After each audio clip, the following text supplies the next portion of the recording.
is the Big O Show. This is the Big O Show. This is the Big O Show.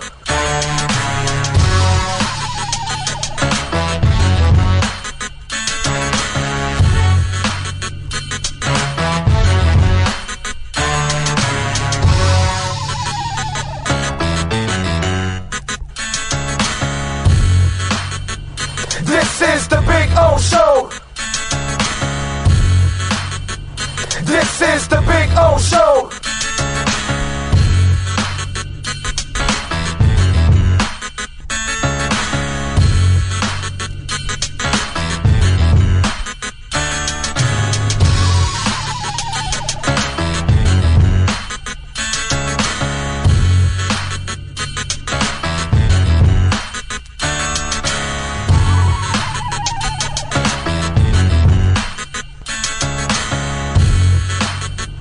This is the Big O Show.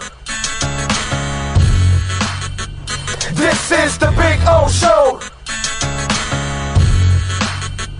This is the Big O Show. This.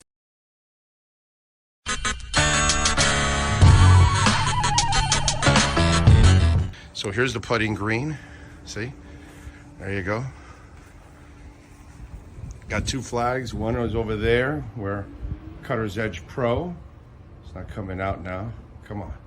Come on, wind. Give me a little wind. No, unfortunately. But there you go. And this one says Big O here. There you go. So there's my putting green.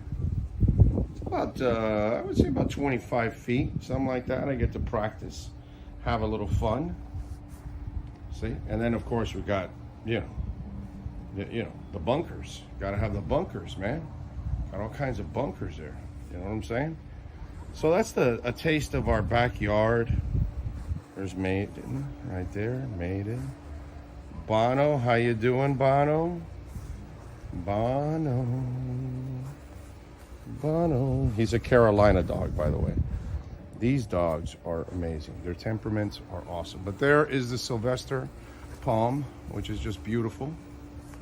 All right, call my guys, Will and Mike at Cutter's Edge Pro. They will take care of you. Dogs are not included, okay? Can't include the dogs. Those are mine.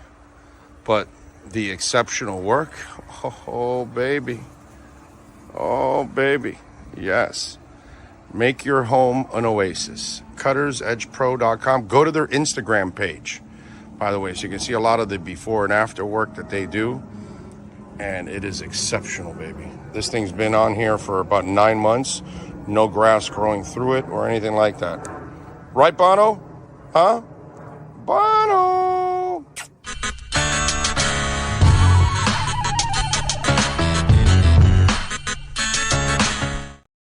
When you move, you need a reliable company led by passionate folks eager to assist its customers during a transitional process that needs to be smooth. Call Essential Moving Experts at 844-368-5750 for all your local and long-distance moving needs. You can rely on Essential Moving Experts.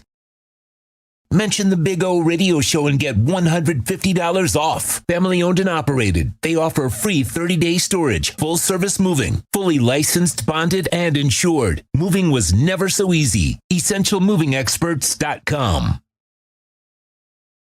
There's no need to drive around South Florida wasting valuable time looking for a new or certified pre-owned Acura. Go to the #1 volume sales dealership in the Southeast United States. Craig Zinn's Acura of Pembroke Pines. Purchase with pace and space in a dealership tailored to your needs. From home buying to providing that personal touch. Contact the 2020 Satisfaction Award winner Craig Zinn's Acura of Pembroke Pines. 888-776-5123. That's 888-776-5123. Or visit them at 15601 Pines Boulevard in Pembroke Pines. Oh, I think I know what this is. Houston, we have a package. Hello? No matter where you are, the Sloman Shield home security system guards your home. With next-gen perimeter protection, 24/7 monitoring, and interior motion sensing. And right now, Get a free Sloman Shield security system and doorbell camera, all professionally installed, for free. Shield your world, the Sloman Shield. When presenting an award to an employee, athlete, executive, or fantasy GM, make sure you call Orvieto's Awards and More. For 35 years, these custom award specialists have been providing plaques, trophies, custom framing, while providing state-of-the-art laser and computerized engraving, UV printing, and glass crystal etching. They do all their engraving and printing in-house for quality control. Call Charles at 305-949-8098 or visit them at orvietosawards.com. Orvieto's Awards and More, where recognition is rewarding.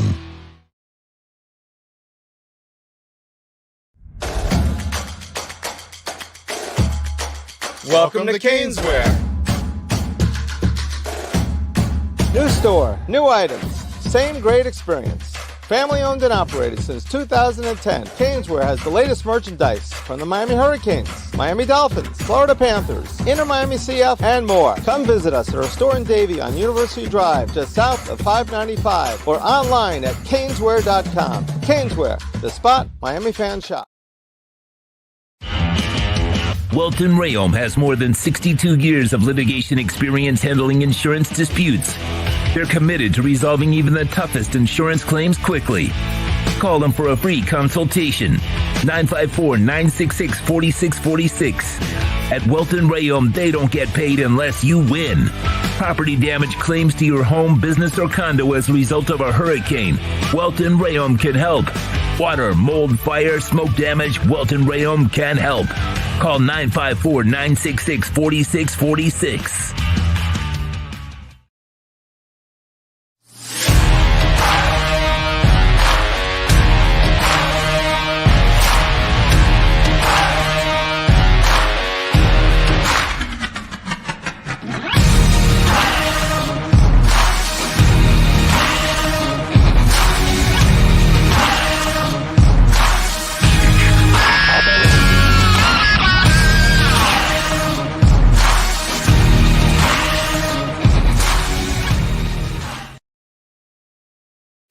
Statements or beliefs expressed on the following program by the host, guests, or callers are not necessarily the opinions of FantasyXS.com, Media Group Inc., ownership, management, sponsors, or website.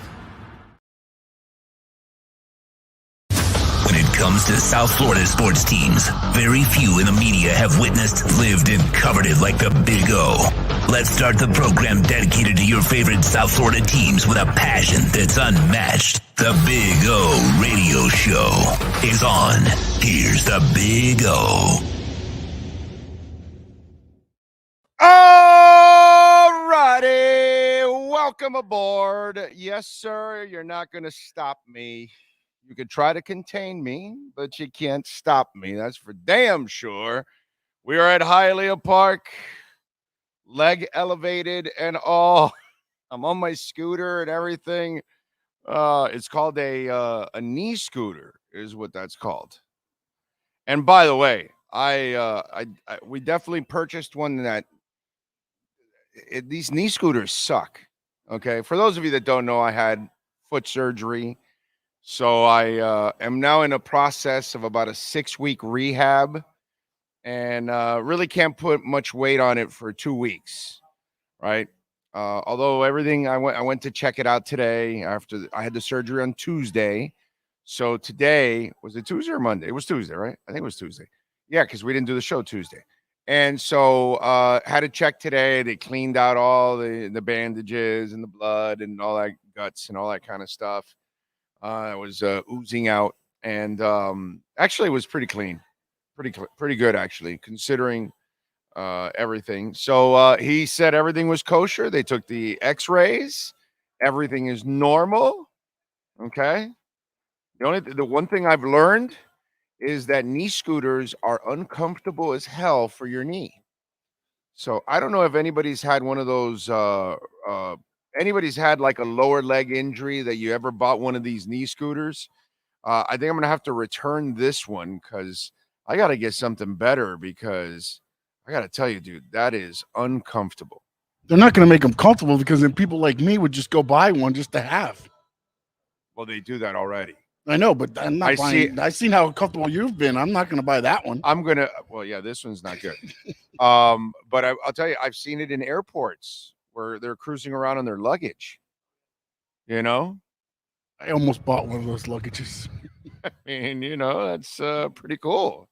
You know what I'm saying? But yeah, no, this one is not comfortable. That's all I can tell you. So now I got to go on Amazon and go look for a knee dolly or whatever the hell I called it right now. Knee scooter. And all that good stuff. But it helps you get around, bro. Does help you get around. Man, you got to have that knee scooter. I'll tell you that. Oh, that is, you know what? Let me take this one off. I don't think the towel is good for the laying of the leg there. All right. Anyway, so good afternoon, one and all. David Furones will join us at 4:00. So we'll talk a little Dolphins with him. We are awaiting the NBA trading deadline ends at 4, if I'm correct, right? 3? Oh, at 3. Oh, I thought it was 4. Why is it that I thought it was 4? So then if they're done, I have not heard anything. I really didn't want the Heat to make another move. I don't really want them giving up a whole bunch of assets. And the funny part was, it's the hilarious part is people. Let me just let me just enlighten most of you out there. Nobody wants Tyler Hero. I love it ended at 3. Okay. I love the Heat fan that thinks that there's like some kind of market for Tyler Hero or something. I find that one hilarious. Like if there's a market for him, it's a garbage market. Nobody wants him. So you're not going to get much offered for him. And they really don't have a lot of things that you want to move. You know what I'm saying? They got pretty much rid of the dead weight that they were going to get rid of. And now that Jimmy Butler is at least trying, I guess you'll ride out the rest of the season with him. You know what I'm saying? But that's about it. I mean, nobody really wants Tyler Hero. Tyler needs to go through like a couple of years of staying healthy and kicking ass. And then I think that will convince people if, maybe at that point, then you really want to keep him, obviously. But if you really ever think that he's a tradable piece, a sexy piece, because he's not, unfortunately. I get some of you are still waiting for the Tyler Hero with the scowl from the bubble to appear, and that's just not going to happen ever. It's never really going to happen. He is what he is. But let's not try to make him what he's not. You know what I'm saying? So it's just, it is what it is. What are you going to do? No, in reports, too, the only name that came up for the Heat. Caleb, that was it. Caleb Martin for the Kings. That was the only team that had anything looking at that situation. And if I tell you, you could trade for Tyler or Caleb, who are you trading for? Caleb. You like him as a player, and you like his contract a lot better. You know what I mean? Caleb's problem now is that he can't stay healthy. That's actually his real problem now. He's very injury prone is his problem. That's really the issue there, for Caleb. But, not much. So also Brett Dodger. No, not going to happen. What's Brett Dodger? He said, Big O, any chance that Sean would piggyback you while you're wounded? Yeah. No. Oh, piggyback? Yeah, I'll fireman's carry him to safety, but I will not. Yeah, I'm not going to sit around and carry him from post to post. Yeah, no, definitely not. Definitely not. Definitely. I wouldn't do that to the man. That would kill him, by the way. That would kill him. Oh, Lord. You give me the grocery cart scooter. We'll put you in the basket and we could go. I do have a little basket. I can yeah, you do. I saw that little thing. I do it. Nice. By the way, Bitcoin over 45,000. Only a matter of time, man. Come on, man. I mean, give me a break. It's the outflows from GBTC. I was going back and forth with SoCal Derek, who I love SoCal Derek before I rip him apart. Because this is a ripping apart of love, you know what I mean? But it is going to be a ripping apart because I was talking Bitcoin and And like there's this big billionaire that says, well, Bitcoin is, because they're all coming around now, and so he's like, well, they're trying to fool you. And I'm like, yo, dude, enough already with the Bitcoin negativity. You know what I mean? It's like SoCal Derek and some of you out there, you are just so programmed and you're just stupid. And again, I do it with all love, SoCal Derek. You're a dumbass when it comes to money and, Bitcoin. Like a lot of you out there, by the way, you're with SoCal Derek. A lot of you are dumbasses, but that's all right. I'm not a financial advisor. I'm not telling you anything, but that's fine. You know what I mean? It is what it is. I know where we're going. You know what I mean?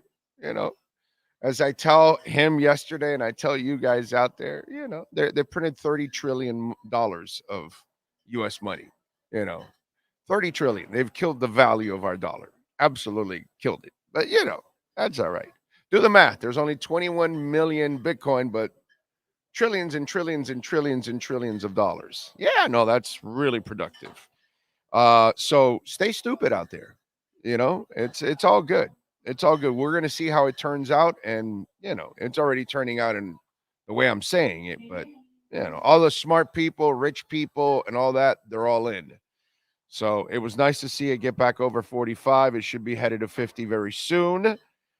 So let's do a little roll call. Luis Benito is in. Carlos Lorenzo is in Baja California, Mexico. Great place to hang out. True Fin fan is in. He's checking in to the Farters Anonymous. Is it really anonymous? No, it's not. Not when you take pride in it, right? Yes. Brooklyn Rob says, good afternoon, Big O and Sean. Hope everyone bought the dips. I loaded up on Bitcoin, ETH, Avalanche, and Sailor. Hey, Thaler. Hey, did that guy load up on Sailor when he was complaining about it falling and it was into the 4 cent? And I said, man, I got to get yesterday I got it at 4 cent, at 4.2, at like 4.5. Loaded up, and it went all the way to 6 today. It went up to like 50%. It's now up like 30% or something, 5.8. But everybody that jumped on it yesterday on that dip, you're already making money off of it. You got to be patient in this. You got to be strong. And if you believe in it, you did your homework, you'll be good. Steven Gonzalez is in the house. I'm feeling good. No Percocets, no painkillers yet.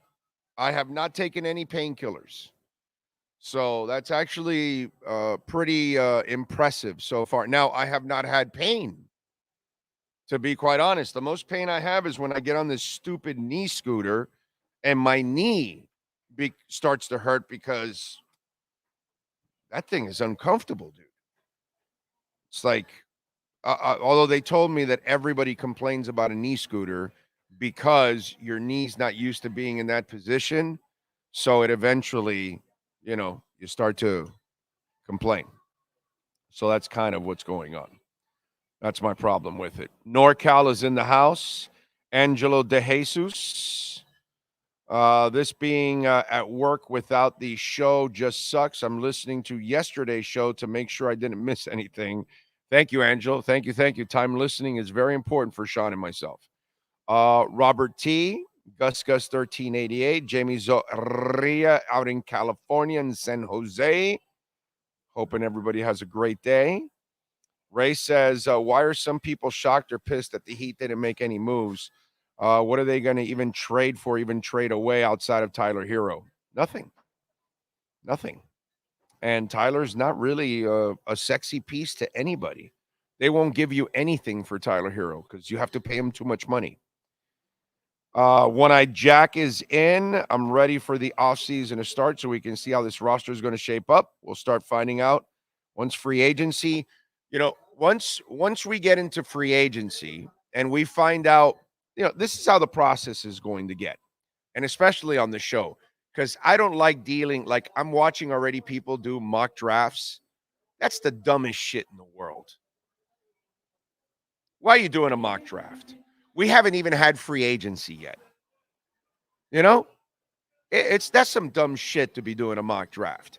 And so you guys know on this show, we don't deal with the silly hypotheticals and start talking about what ifs.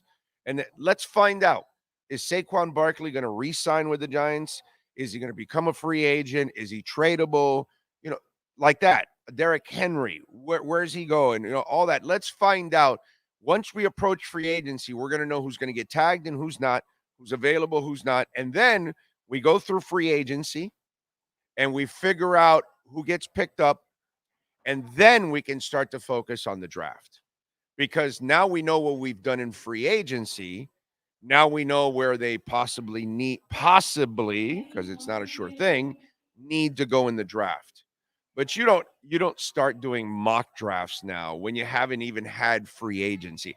I get it. Writers and websites and all these, they need clicks and all that. Like I'm scrolling through Twitter now, right? And Pro Football Network has Dan Marino saying, Dan Marino would like to see the old logo back because he likes how they look. And that's the tease, right? But they leave out the most important part of the interview that he says, Stephen Ross, I don't think will ever do it because it's his baby. But, that's not good for clicks. They need clicks from you. So they want the Dolphin fan. Oh, Marino thinks, he wants to bring it back. And so you're dumb enough to click into it and get suckered into it. And that's all they do in this world. They just want to sucker you into everything. Okay? Including the US dollar. Derek, SoCal. Anyway, so, it's just, this is the world we live in. They just want to sucker your ass into all this stuff. And they don't just tell you the truth. Okay? Marino said he thinks it'll never happen. That's the truth. That's the storyline out of all that, which was super depressing, by the way, to hear that Marino thinks Stephen Ross would never do it because that's his baby. The whale is his baby. The effing whale is his baby. Okay? That's ridiculous. That's where we're at. And that, to me, was the storyline out of it. But see, that's where we live in this world where they just want to work the clickbait, unfortunately. You know what I'm saying? It sucks, man. It really sucks that they just want to work that clickbait. But, hey, Pro Football Network or everybody else, they kind of do the same garbage, right? They got to do whatever they think is going to get clicks, not because it's actually giving you the credible news out of it. Now let's trick you to get you into it. Let's see. No Doubt is in the house. Think Blue Dodgers in LA says it's sunny again. Good for you guys, man. Man, you guys just get too much bad weather. Enough already for California. Thank you, Brian. The recovery is going as well as it could, man. Been able to sleep. No pain. So it's good. Ray is out in Central Jersey. Not dancing with the wife yet, Ray. Not yet. Not yet. Couple months. Jay Gelfin says 2 wins in 2 nights for the Heat, seeing potential chemistry. They played the 10-win Spurs last night. Let's relax. Huh?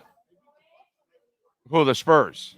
Yeah, I know, but again, it's one of those games you just don't you don't get ready for the team, you don't get up for them, and then they bite you in the ass, So Jay, I need a lot more winning to start feeling. You know what I feel good about? Jimmy's actually trying. So that's what I feel good about. By the way, can we talk about something that consistently develops with the Miami Heat? And it doesn't matter who the hell you are, which proves how freaking awesome this franchise is. Okay? All right, so let me ask you something. Did Ronnie Cycli not get better? He did, right? It wasn't even with these guys, right? Keith Askins grew up in this business, in this franchise. They did a nice job of developing players early on, right? Grant Long had a great character and developed. But then when Riley and company took over, it was different, dude. It was Tim Hardaway resurrecting his AKA selfish career is what they said he was over there and all that. And he came here and he played the best basketball of his career. It's Isaac Austin losing 100 pounds and becoming a terrific player and getting a contract from Orlando and never playing like that again. But with us, he excelled. You know, it's watching Keon Dooling lose his way and come back here and find it and go on.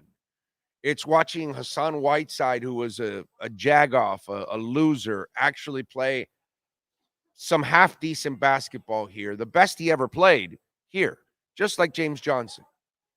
And it doesn't matter if you're Chris Bosh, you will come here and you will become a three-point shooter. It doesn't matter if you're LeBron James, you will come here and you will learn to play in the post more to improve yourself as a player. It doesn't matter if you're Dwayne Wade. They will make you a better shooter. It doesn't matter if you're Caleb Martin or James Johnson. It does not matter who you are. You will improve as a player. Nobody ever made Jimmy Butler a three-point shooter. Somehow or another, he has become a more productive three-point shooter with the Miami Heat than he has ever been in his entire life. It's a lot easier to get the guy, Duncan Robinson, who's done nothing, to do something. Not to do what Duncan's done. That's special. But I'm just saying, a lesser player, get them to become a slightly better player, you can do that. But when you start making even stars better than what they are, then you're reaching the ultimate player. It's a lot easier to reach the Scrubberini, the guy that's dying to break into the league. They're going to listen to you. They're going to listen to every word you're saying because they need the damn job.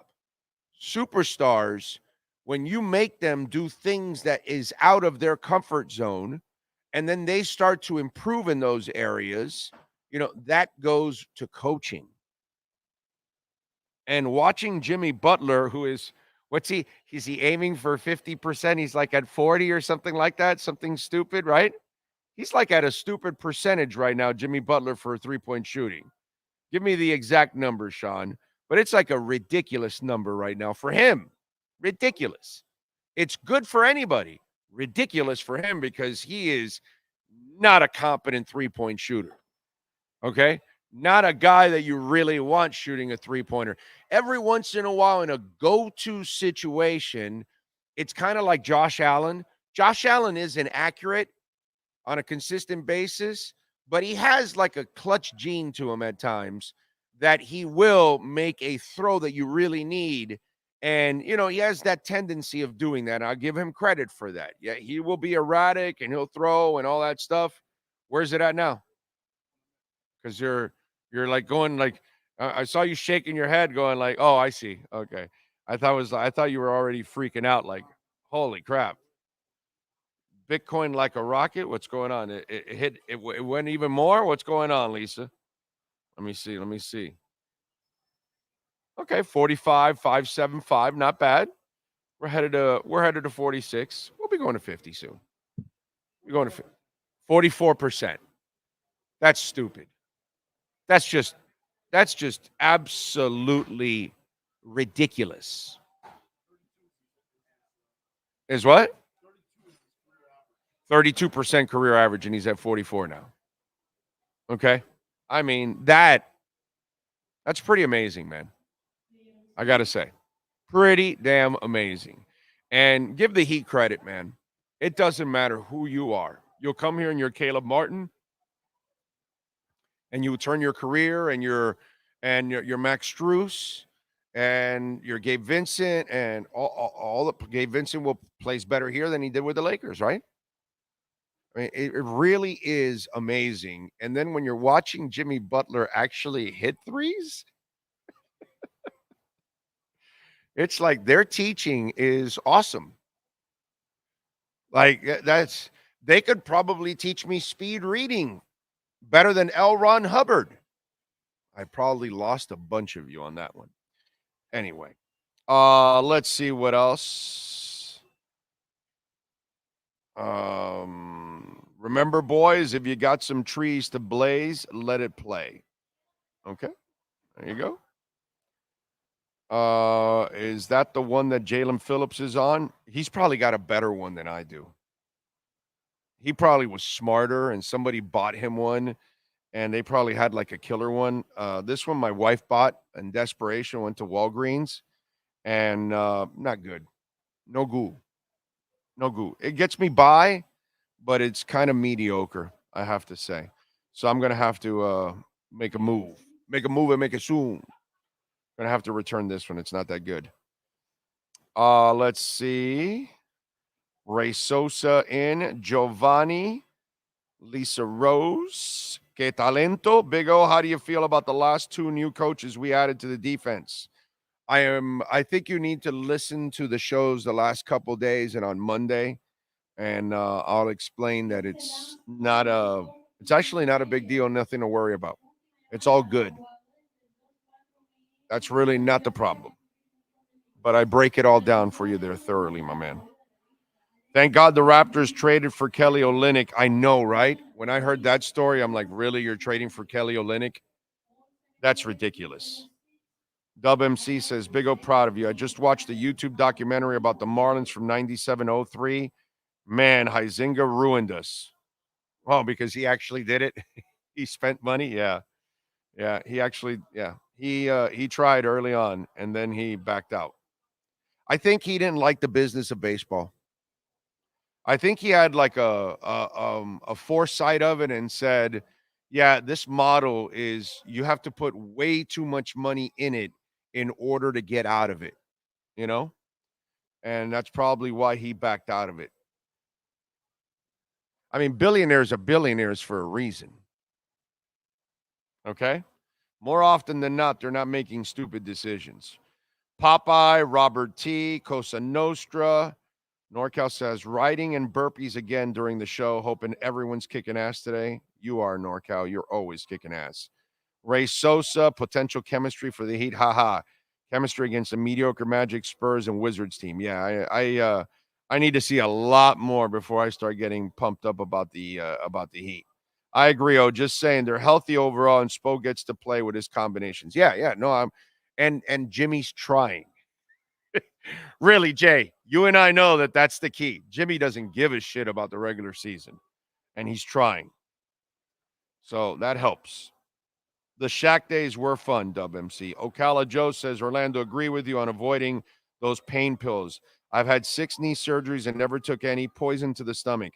It's just, I'm not big on medication.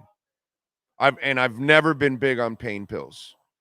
You know, I just, and it doesn't matter what I've had, any kind of injury that I've ever had, and I've never broken a bone, but thank the Lord, but I've had some injuries, and they've required, they give me pain medicine, and I tell you, I shit you not, 99% of the time, I never take the pain medicine. I never take the pain medicine. I deal with the pain. You know what I mean? It's got to be the kind of pain that doesn't allow me to sleep. If it's that bad, then I'll be forced to take it. But it hasn't happened. I don't take kidney stones. I've had them twice. Never took one painkiller for a kidney stone. Okay? And kidney stones are not fun. 0 painkillers for a kidney stone. And that shit is, devastating. It's water. You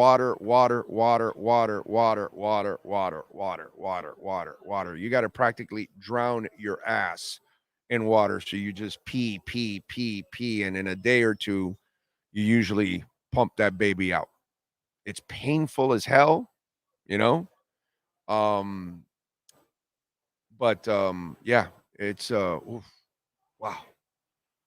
That's the worst pain I've ever felt.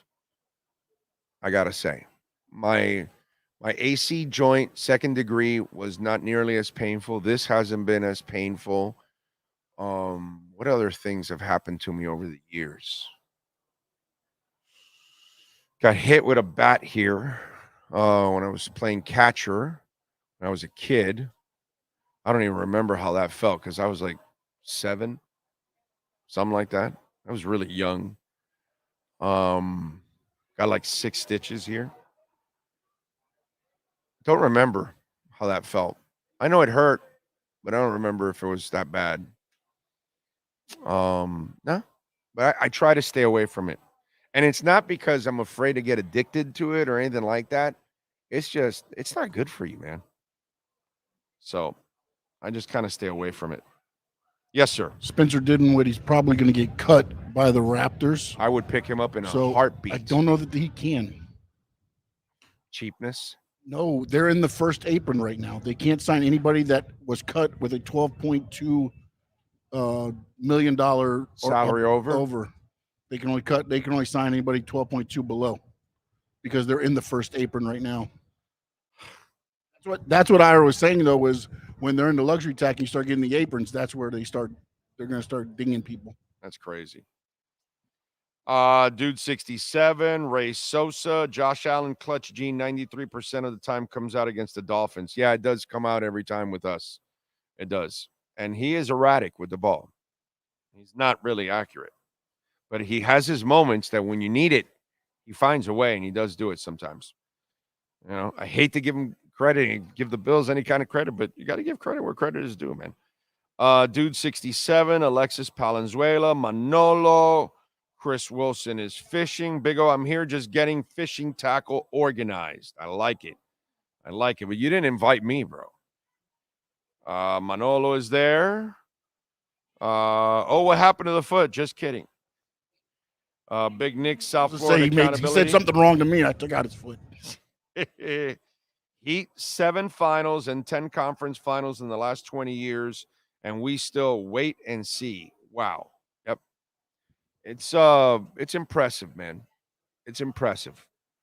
It really is. And when you can get Jimmy Butler to actually shoot threes, that's crazy, man. I got to tell you, that is just absolutely awesome.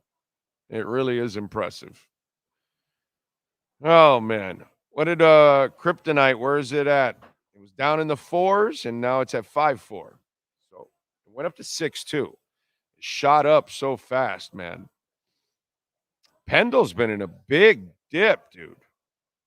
Big dip at $3, but it's a big dip. Remember, Cash App or Venmo, Cash Big O Show. That is Cash Big O Show. You can make a donation, and you can send in your questions, comments, insults, all kinds of good stuff there on Cash App or Venmo, Cash Big O Show. NorCal says, Big O, the moment X Factor demanded more money, I wanted him gone. I now feel that way about Wilkins. F that kind of player. I love Wilkins, the player. NorCal. I really do. But I have to tell you something. He is not Quinnen Williams. He's not a game wrecker. He plays very well, but he doesn't play like a $25 million player. And if that's what he's going to ask for, that's why I've told you that, he's not coming back. I've been telling you that for a while now. And I know other people that are on the beat and they're talking about tags or they're talking about contracts and all that stuff, and they can't let him go. And, people don't really look at it. Most of his sacks came against the bad teams. He didn't really come up big in all the big games. Only one, and that was the Bills. And I almost feel that in that case, Sean, he loves to hate Josh Allen so much that alone was his, maybe driving force to create the one play out of all the good teams they faced this year. And what do you think Chris Jones does in most of the big games? He wrecks it. And that's what, Aaron Donald, and that's what the top defensive tackles do. They wreck it. And in fact, I would say Sealer wrecked more than he did. And he's going to make less than half of what Wilkins is asking for. Because he makes around 11. He's going to ask for the 24, 25 range.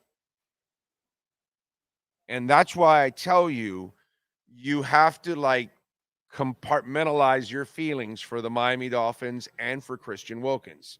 I love him as a player. He's been a heck of a player for the team. But sometimes you have to make tough decisions. And sometimes there are decisions that are just not fiscally responsible. And signing Christian Wilkins to that contract would be fiscally unresponsible. So you're better off trying to draft his replacement if you can with your first or second round pick. That's usually where you can get a defensive tackle and a pretty good one. So that's what I would do if I'm the Miami Dolphins. And that's why I keep telling you, and that's why I think a lot of people out there don't understand the cap situation, and they want to sell you the sensationalism of all these real cap issues. And it's going to be so difficult, and it's not. Because you're eliminating Christian Wilkins' salary, you're eliminating X's salary, you're eliminating Agba's salary, you're eliminating Cedric Wilson's salary, you're opening up another 15 to 18 million by giving Tua a new contract. The amount of money that you are opening up this offseason will give you all the flexibility you need to re-sign the players you really need to re-sign, like Connor Williams, like Robert Hunt. Those are the players that you really need to re-sign. Okay? Christian Wilkins can be replaced. I know it looks impossible right now, but you didn't think you were going to replace Minkah Fitzpatrick, and you did. Okay? And you'll replace it. You've got a great front office. All right? I know the coaching thing, they haven't convinced us yet on that part because they didn't hit on flow. And the Mike McDaniel thing is kind of teetering right now. And hopefully he figures it out, for everybody's sake. But on the personnel side, I have 100% complete confidence that this offseason, they will have the flexibility. They will have options out there in order to build back the team, and they can be a championship caliber team. But it's really up to the coach more than the front office. I tend to think the front office will do their job. I'm nervous about Mike McDaniel now, And I hate to, I really hate to do this, but it's kind of been a trend for me personally. I don't know about you guys, but with Adam Gase or with Brian Flores or, well, Joe Philbin, I never believed in him from day one. So that one doesn't count. But it's happened to me a couple times that when I'm in after year two, although I haven't gotten to that point yet with Mike McDaniel, I did get to that point with Adam Gase and Brian Flores that after it started in year two, but once year two was over, I was convinced they weren't the guys. Okay? I'm not there yet with McDaniel because I really love his offensive mind. I like the person too, man. I just think there's a lot there with McDaniel that is just maybe needs to be a little bit more molded, but he showed me a lot of stubbornness this year, which scared the shit out of me, and that stubbornness, that's a problem. You know what I'm saying? But I have total faith. The challenge of rebuilding this team can be done. And the GM told you himself, 30 to 40% of the roster is overturned. So let's not get surprised here. You're going to miss players, and you're going to lose good players. And Christian Wilkins will not be the first player that's gone. 2 years ago, I told you that Byron Jones would be gone the following season, and he was. 2 years ago, I told you that X would be gone in 2 years. Okay? And I'm the one that told you that Christian Wilkins, for the last few months, I've been telling you Christian Wilkins is gone. I have not been wrong one time when I tell you this. Okay? I got a pretty good feel for what goes on in that building and how they think overall. And and this is not going to be the last good player you're going to let go, because you're going to, I just started the show by crediting the Miami Heat for developing players for so long under Pat Riley and all kinds of players. But I'll tell you something that I'm going to take credit away from the Miami Heat, and I'm going to give it to now the Miami Dolphins, which, by the way, we have no business ever comparing the Dolphins to the Heat, because the Dolphins haven't accomplished jack shit for decades. Okay? It's an embarrassment. I'm insulting the Heat by even putting the Dolphins in the same sentence with the Heat. Okay? All right? That's how much lesser of a franchise the Dolphins are to the Heat. All right? Let's just be clear on this. But I'm objective as hell. And there's one thing that I will say Pat Riley fails in constantly. He gets high on his own supply. Constantly. You re-sign Whiteside, you sign Deion Waiters, knowing he needs foot surgery. Nobody's going to give his ass a contract. You gave him a contract? You give Tyler Hero a contract he doesn't deserve or belong in. Bam Adebayo is not really a franchise player, but you're paying him like a franchise player. You didn't make the tough decision a couple of years ago with Jimmy Butler, but now you've kept him. And yeah, it's been a nice run, but you never found the other star, so you're really never going to win a championship with this team. But hey, Eric Spoelstra will always overachieve because he's the best coach on the planet. Well, guess what? Christian Wilkins will we finally have something we don't have with the Miami Heat. We do have with the Dolphins. We have a general manager that will not do that. He will not give you money if he doesn't think you deserve it. And he'll ship you away, and he'll cut you, and he'll let you go, and he'll trade you away, or whatever it is. But he, most of the time, will not overpay. And he'll take a hardline stance. Doesn't matter if you're Connor Williams. It doesn't matter who you are. Christian Wilkins. Oh, no, I want Quinnen Williams' money. Nope, you're not getting it. We're not giving it to you. And that's something that the Dolphins never did. They used to get high on their own supply, too. They were just like G Money and the Cash Money brothers. And G Money was getting high on his own supply. And that's the Miami Heat. They get high constantly on their own supply. They develop people that are playing over their heads, and then they go and pay them. And they don't notice that every time they leave and go somewhere else, they never live up to any of the contracts that Max Strus is like the first guy to live up to a contract. Isaac Austin was a disaster. Okay? Keon Dooling came here, got another contract from somebody else, never worked out. James Johnson, you signed him, didn't work out. Whiteside, you signed him, it didn't work out. You end up and you end up re-signing your own people, and then it burns you. Usually it burns other people when they sign your guys. Right? Right? They sign your guys and it doesn't ever work out. Oh yeah, no, we'll take what was it, Jones Jr. or whatever, the kid that was really athletic a couple years ago. And he was starting to play all right here, a defender. And somebody took him and gave him a little contract, and I'll give the Dolphins credit in that sense. They've gotten really good at that now. They've taken a hardline stance, which I wish the Heat would do sometimes, and not give some of these bad contracts like they have over the last. Imagine, look how good the Heat have been the last 4 years with all the mistakes they've made. Derek Jones Jr. That's it. Thank you. Derek Jones Jr. So I give him credit. That's one thing right there. Oh, man. Anyway, buy Wilkins if that's the case. He's gone. He's gone. I can tell you that.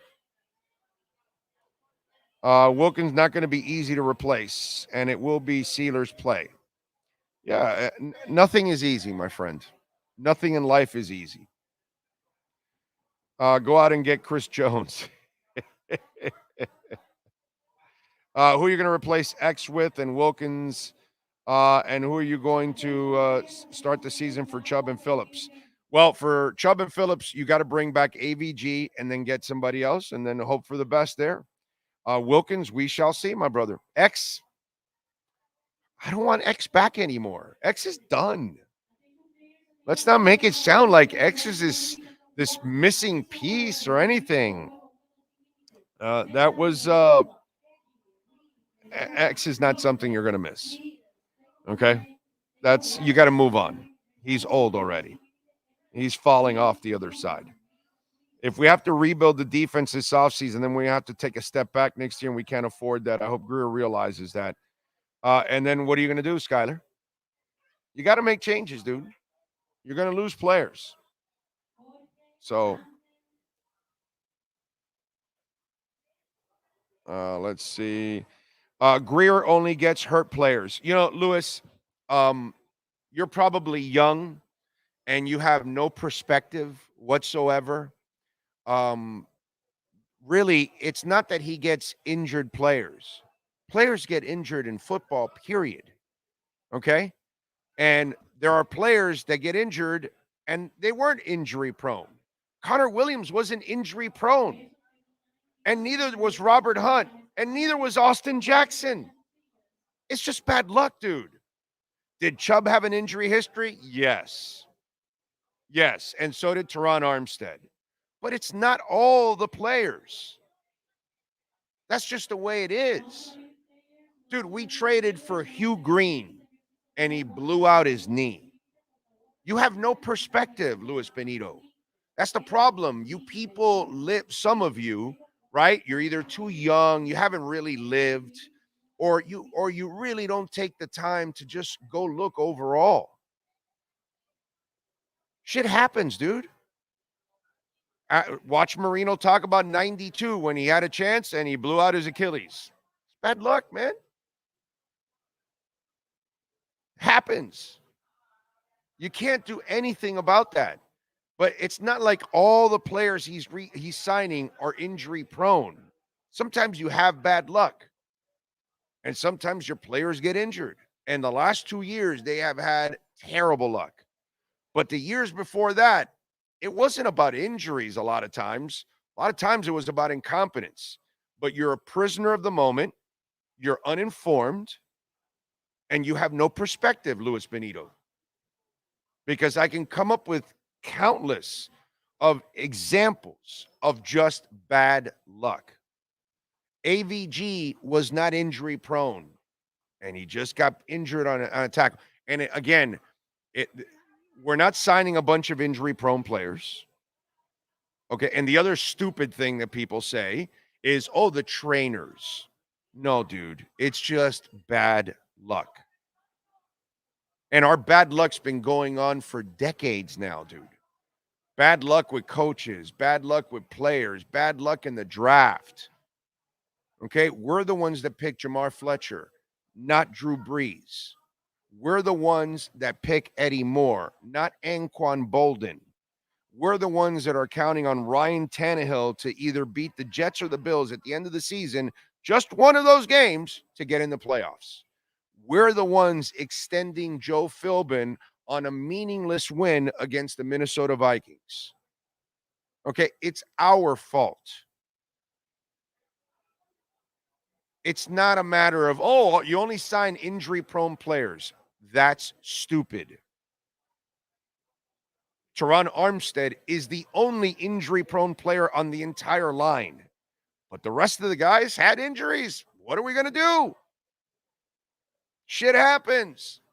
It's a physical game. But you make it sound like everybody's injury-prone, and it's just not the case. And you make it sound like every year it's about injury prone. And no, the last 2 years have been, it's been brutal, dude. I'm not going to lie. But it's the same thing as the stupidity of, oh, we can't win at Hard Rock Stadium because it's built on an Indian burial ground. Really? The Marlins have won 2 titles there. You want to come up with more stupid shit? Stupid shit. Oh, we sign only injury-prone players. Stupid shit. Oh, our trainers are not good enough. Stupid shit. Oh, we can't win because the stadium's built on an Indian burial ground. Come on, man. Enough already. All right? Just bad luck. Sucks. Sucks to be us. But it's nothing more, nothing less. Okay? When you draft a running back and he kills himself, what are you going to do? I mean, I can talk to you about 40 years of just train wrecks from Stoyanovich and Uwe van Schamen or whatever, man. So please, for those of you like Luis Benito who are probably 25 years old or you have no perspective or you're just a prisoner of the moment. Come on, man. Let's go. Let's get a little bit more intelligent here. It's almost like the Heat front office has been thinking like fans, but by buying the hype of their own players. Yeah, they constantly make that mistake, unfortunately. Love them to death, but boy, they get drunk on their own players, and it is terrible. Waiters wasn't a bad deal. Waiters was a catastrophically stupid-ass deal. You knew the guy needed foot surgery.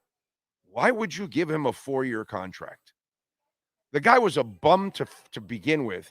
He only played 28 good games for you in that stretch with him and Goran, where he played out of his mind.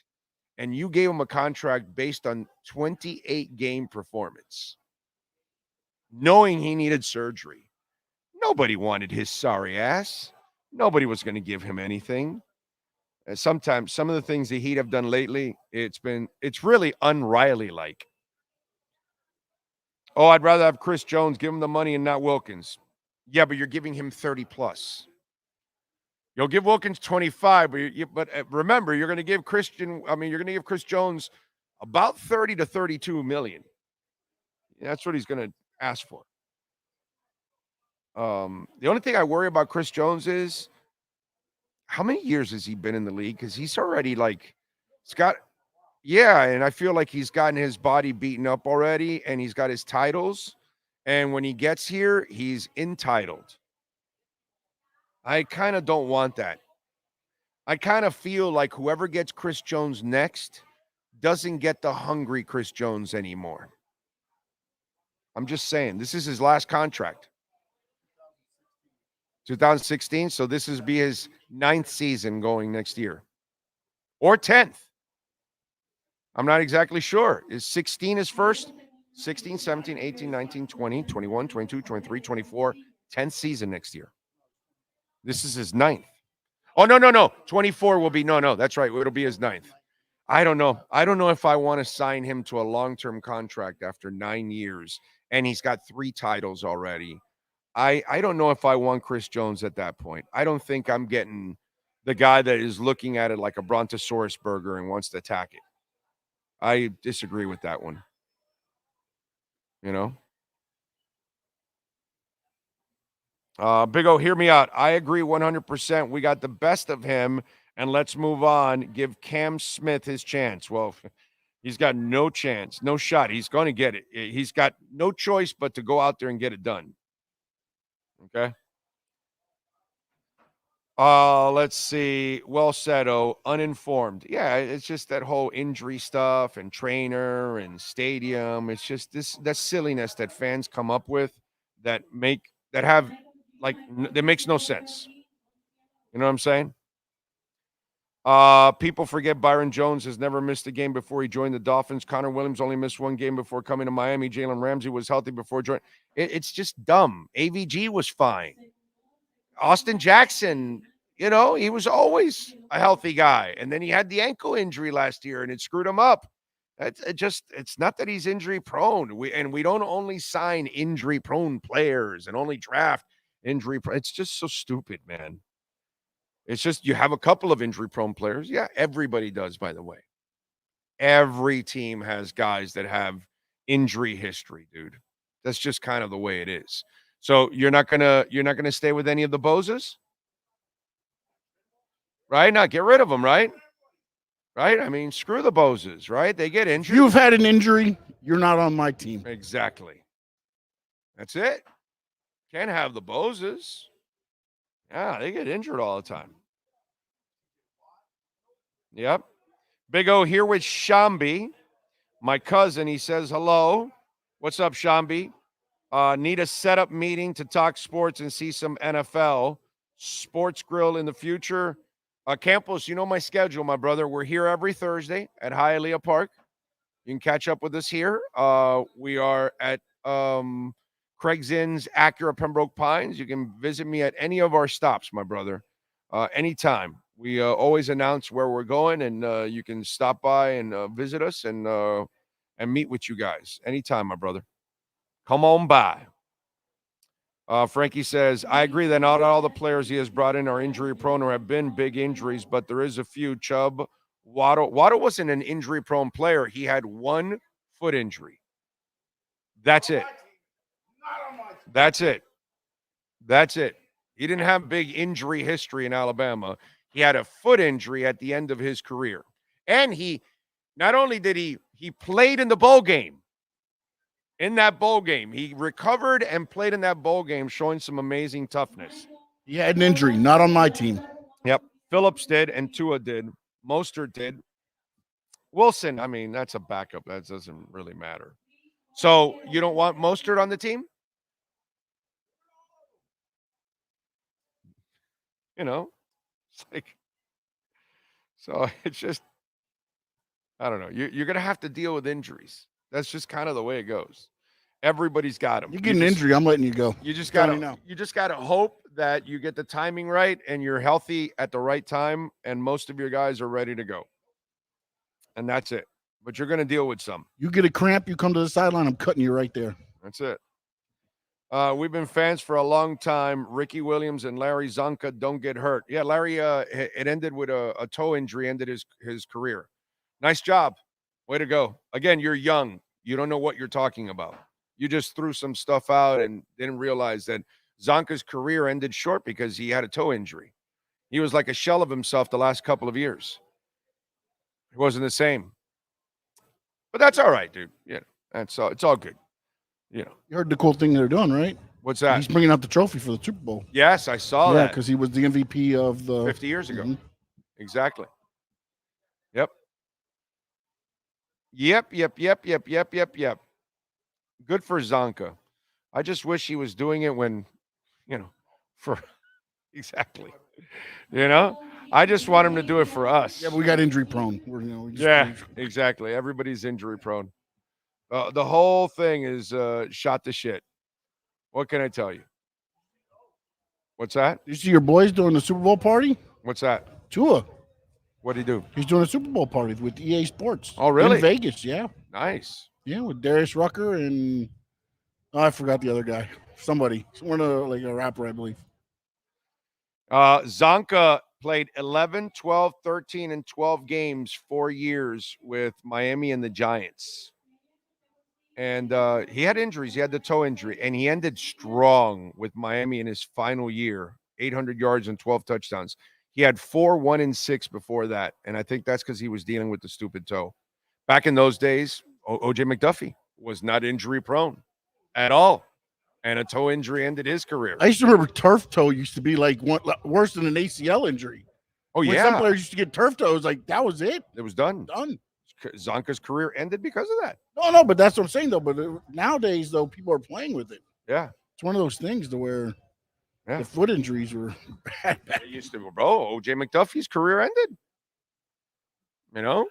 Sucks. But the thing is, the game's full of injuries, bro.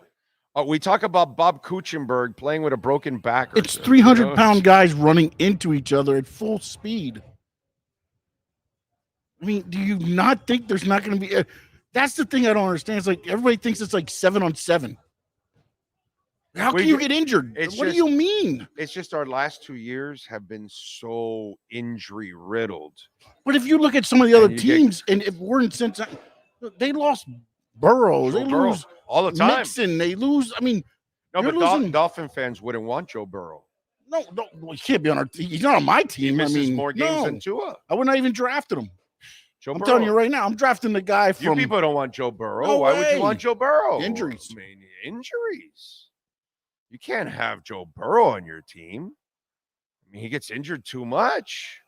I'm drafting guys from St. Thomas University. They don't get They don't get injured.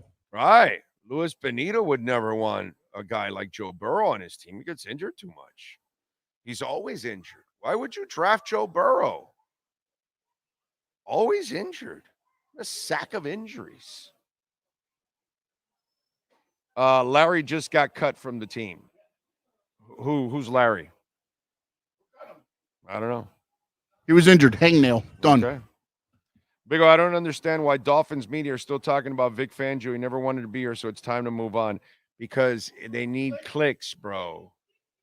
So they got to come up with any kind of drama and that Vic said this or Vic said that. Dude, it's so... See, the thing is, Devin, you normally are an incredibly logical dude, okay? You see right through the BS.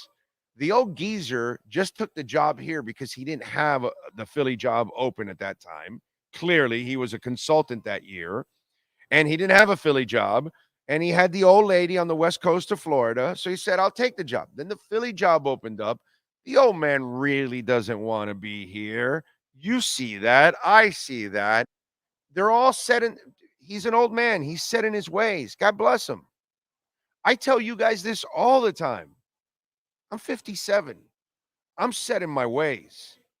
I don't want to go back to radio at all. I don't really have any intention on ever going back to radio and working in the corporate world.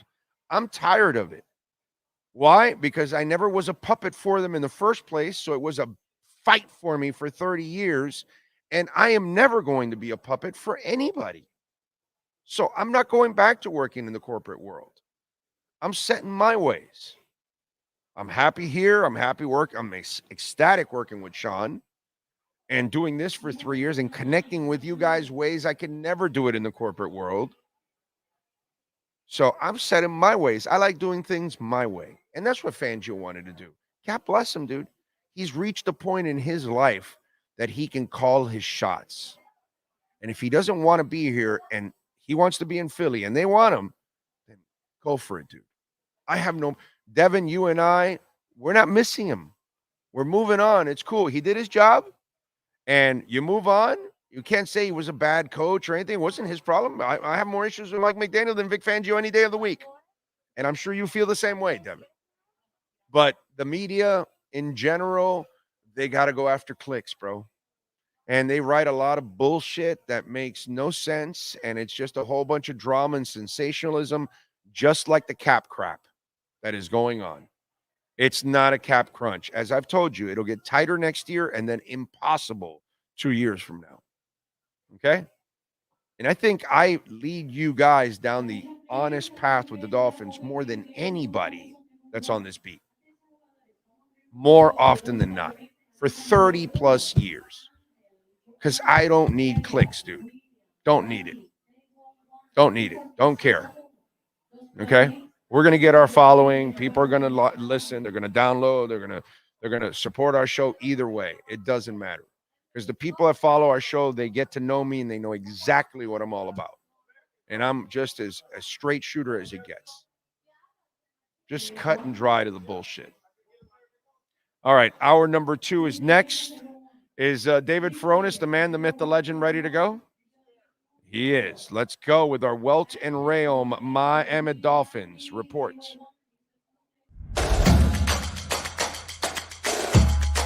Welcome to Caneswear. New store, new items, same great experience.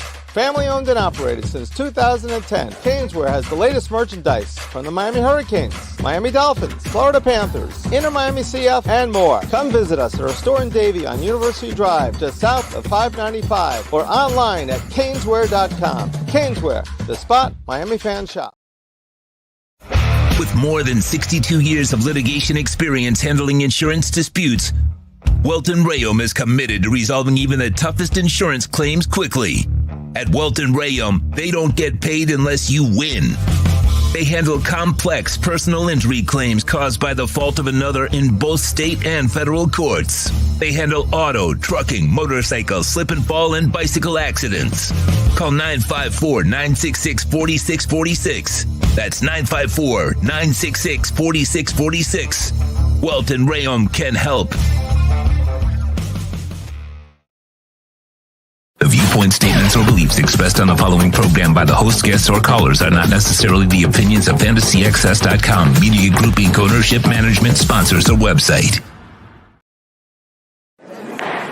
All rise, football fans, as the Welton Roma Miami Dolphins report with David Veronis is in session. Welton Roma has more than 62 years of litigation experience handling insurance disputes. They are committed to resolving even the toughest insurance claims quickly. Call them for a free consultation. 954-966-4646. Here's Miami Dolphins insider David Veronis. All right. There we go. There he is, ready to go. How you feeling, my man? You feeling good? I'm doing well. Just struck with a lot of FOMO this week, fear of missing out, because I was really hoping the Dolphins would get me to Vegas for a free trip over there this weekend. But that became more and more clear the later we got into the season that wasn't going to happen. It was going to be free for you. I was going to pay for mine and Sean's, but I was hoping to pay for a Vegas trip myself too. Yeah, absolutely. It hurt when I had to ask for my refund for my Airbnb 2 years in a row, by the way, because I did ask for my refund in Arizona last year, and now this year here in Vegas, I had to get my refund too, man, which absolutely sucks that I had to get refunded there. But hey, you know, it is what it is. Now they got to build it back up again, and that'll be the challenge, and we'll find out, you know, who's available in free agency and who is not. And I think one guy I'm convinced, and I've been saying it for a couple months, they'll be replacing is Christian Wilkins. And that will be a nice challenge for them to either replace him in the first or second round or replace him somewhere in free agency, because they will have to get somebody to put next to Mr. Sealer. Yeah. And if it's, I would lean more toward the draft, I would think. The Dolphins with assistant D-line coach Kenny Baker, he was coaching D-lineman at the Senior Bowl. Austin Clark was around there to get a good look at them. Anthony Weaver has that track record. He's a D-line coach coming over from just holding that position with the Ravens and other positions he's held before. He's coached D-lineman, was a D-lineman himself in the NFL. And player development, so important to him, as Mike McDaniel noted in that statement he released. So I could see a draft pick going that way, if indeed, as we've mentioned, as you are very much of the belief that Christian Wilkins will be gone, then I could see months, man. He's gone. Yeah. And then free agency, I wouldn't see a big time free agent coming, because the whole reason you're letting Christian Wilkins go in that scenario is that you're not spending the big money to bring him back. So then, especially if you're not bringing back Raekwon Davis, then you're also going to need a nose tackle to play those rundowns, about 50% of snaps, let's say.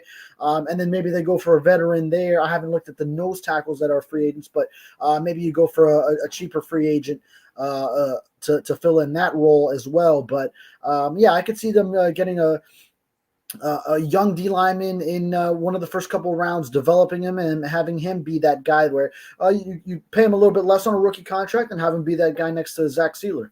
Yeah, that's why I think Wilkins is gone. And I'll tell you, because some fans will tell you about Chris Jones, because he'll be a free agent. I would be terrified to sign Chris Jones, because there's a good chance on Sunday he wins his third Super Bowl. There's also a very good chance this is his final big contract. I kind of feel that if the Chiefs don't sign him, which I don't think they will re-sign him because they've got other things to do, but something tells me that whoever gets him is going to get like the guy that is kind of finishing off his career, and he's not going to be really as hungry as he's been in the past. He's got his money, he's got his championships. I would be terrified of signing Chris Jones if I'm the next team in line. I don't know about you. I don't know how you feel about that. Yeah, and Chris Jones, he would be going into his age 30 season, so he would turn 30 before next season. So you take that into consideration as well, all the factors you mentioned. Would the hunger factor still be there if he gets paid? Kansas City Chiefs, now they've made 2 Super Bowls since letting Tyreek Hill go. So, credit to them that even with all their wide receiver issues, all the drops, all the miscommunications on that front, that, hey, when you got Patrick Mahomes, you got Andy Reid, you got Travis Kelce, Chris Jones has still been there, and that defense has taken another step under Steve Spagnuolo, then, they can still play at that level even as they have to replace former players. I remember the Patriots doing that a lot, going back to when really the start of that dynasty, thinking of like early 2000s when every year it seemed like they would lose a key player off the defense from the previous year. And then even through that later run with Brady and Gronk and Edelman and all those guys, it seemed like they always just had another guy that they would just bring up, whether it's through the draft, whether it's a cheaper free agent, and then just fitting that system, he would work well for them. So then Chris Jones, if he moves, is in another system, he's getting paid big money. Would the motivation still be there? Hunger to win, all those factors. Would worry whoever's going to pay huge dollars to bring him in, which is what it's going to take. Yeah. No, I'm with you. That's why, to me, that's not the move that they're going to end up making. I think it'll be, in the draft when it's all said and done, and then maybe in free agency you can get like a veteran that can kind of fill in, teach the kid, guide the kid, somebody that maybe Weaver already knows or something like that. I could see something like that, but I'm with you. I think it could be in that first or second round where you're trying to fill that defensive tackle need. You look at some of the other stuff going on. What are you hearing about Teron Armstead? I know I'm kind of putting you in an impossible position. I don't think there's any retirement when it's all said and done. There's too much money on the table. Plus, I think the Dolphins really don't want him to retire because that would really create a salary issue. Right. So, from Teron Armstead's front, he still hasn't made a decision. He's still mulling things over. Last we heard from him at the Pro Bowl, but and not based on any insider information, but I would just lean toward assuming that he would want to come back and play once some more weeks and months go by in the offseason and you start getting that itch again. You start missing what you were just doing, competing. And I think from the Dolphins front, of course, you don't want him to retire because of the salary cap implications. It would be a negative for them. And then you take whatever you can get out of him. If it's 10 games that he plays and he's on the injury report every week, you take that. And then maybe he's still a Pro Bowler like he was from off of those 10, 11 games like he was this season. So you take it. And then if it's Kendall Lamb coming back and then he fills in those other 6, 7 games, then, that's something you can work with at least. So, I think the Dolphins definitely hope that he's back, and you don't want so much turnover on the offensive line because you're also looking at the interior of the line where Connor Williams is a free agent and coming off the knee injury. Robert Hunt is a free agent, and that'll be a priority, especially if you're not bringing back Christian Wilkins. Then, could you go ahead and send some of that money to Robert Hunt? He's coming back, bro. Rob Hunt is not going anywhere, bro. He'll be right here. So the less turnover after you just had a good year as far as developing the O-line together. Butch Berry coming back for a second season. First time in a long time that the Dolphins have an O-line coach coming back for a second consecutive year. Then those will all be positives that I think the Dolphins would want to take. And then part of that would be having Teron Armstead in the fold as well at left tackle. Yeah, and it's amazing, David, when you think about it, how important Liam Eichenberg, Kendall Lamb, and Andrew Van Ginkel are to this team because of the Connor injury and the insurance policy that Liam Eichenberg has become for him. Kendall Lamb, the insurance policy he's become to Teron Armstead, a guy that can legitimately even start at that position for you and certainly fill in. And then you talk about Andrew Van Ginkel with your 2 injuries to Chubb and Phillips. my Lord, you got to bring him back in a big time way because you've got to find another pass rusher opposite of him to kind of at least fill in until you start getting those guys back and get them into a groove. But you think about those three guys, the importance that they bring to the table because of the issues you have with other players at the same position. It's crazy how if you're in the Dolphins front office, those three guys have to be like a priority for you. Oh, yeah. Top of the list, Andrew Van Ginkel, because you don't know how Jordan Phillips, Bradley Chubb are going to come back. So then suddenly, if those two guys start on PUP next year, and that's a lot of months in advance, we don't know how far they'll progress. But I mean, those are serious injuries that they're coming back from: an ACL for Chubb, the Achilles for Phillips, who, by the way, he posted his first steps a little bit on the crutches on his Instagram story, and then on some machine there. So good to see that from him. Now, 2.5 months since the injury and the surgery. It was late November, so I think that's the timeline on that. So good to see that. But Andrew Van Ginkel, he's at the forefront now, just because you don't know if you're going to have those two guys to start next season. So then he immediately becomes a starter in that case. And then even if you do have them, it's just the rotational guy aspect of it, where maybe starting off, you don't want to give Chubb and Phillips so many snaps like they were seeing before. So you don't want them playing the 90+% of defensive snaps. So Andrew Van Ginkel, huge on that front. And I think he would like to stay in Miami, just based on, I mean, you get glimpses of him with his wife, his family. They're down here and, on Hard Knocks and all that. So I think that would be great for both sides if they're able to reach that conclusion. Then you mentioned Kendall Lamb. You're speaking my colleague Perk's language there, because I remember last season on our program with the Sun Sentinel, he was talking all this. He was always speaking of Kendall Lamb, or just the backup left tackle, as such a priority in free agency last year. And they're kind of brushing it off like, all right, yeah, I get it. Teron Armstead's always hurt, but there's starters that you need to get to. But then it's true. You really do have to look at that position, because you bank on that Armstead is not going to have a full season, and he's going to be on the injury report throughout the year, whether he is playing or not. So you always need that guy to have as backup, and Liam Eichenberg as well.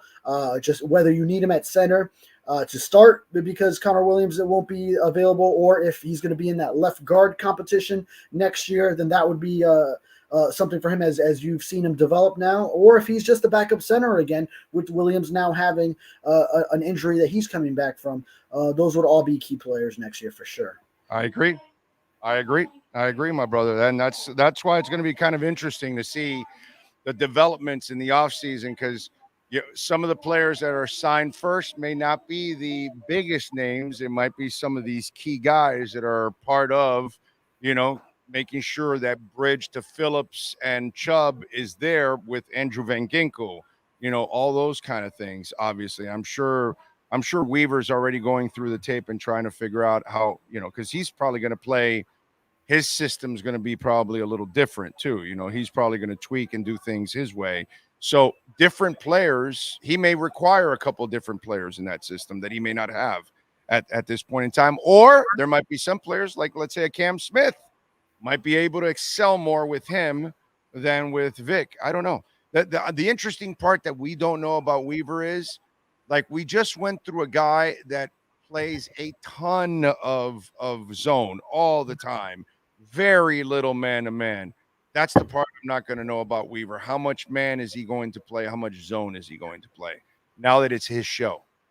Yeah, that's one thing I definitely want to hear from him whenever we do hear from him first in his introductory press conference, which I believe will be next week at some point after the Super Bowl, things sort of settling down. So his one stint as defensive coordinator, he was a little bit more of the aggressive type. But in 2020 with the Texans, a lot of single high safety looks, maybe some cover zero, and it almost looked closer to the Flores Boyer type of thing. But then now he's been under a Baltimore system of Mike McDonald there, where there was less of the blitzing and more of the zone coverages, too high looks, safeties. That was a predominant coverage there. So then sort of where will he fall now as far as what his previous ideas were, and then has he sort of evolved it into more of what he learned under McDonald? How close on that spectrum would he be? Would he be sort of somewhere in between? So I really want to get that answer out of him, and then we'll really know sort of how the personnel will fit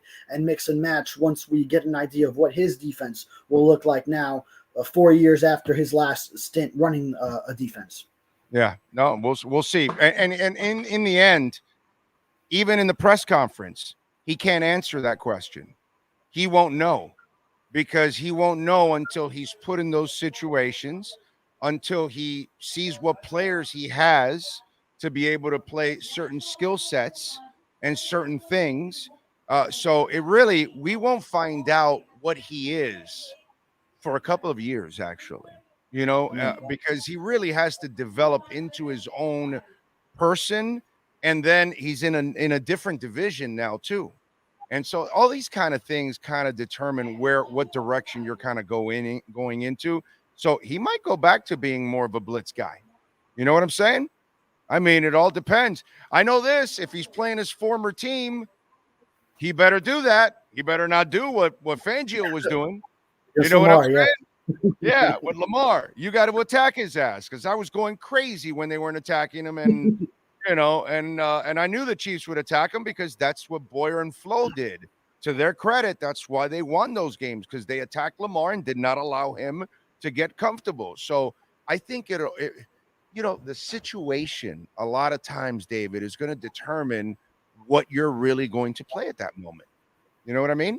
And by the way, he does have a safety that can play single high safety and can excel at that. Okay? Yeah. Holland is perfect for that. He is built for that kind of play. He is elite. If you play him as a center fielder like that, oh, dude, he's going to have 7-8 interceptions. I'm telling you. Yeah, he's capable of that. I mean, that's sort of why the Flores Boyer combination drafted him.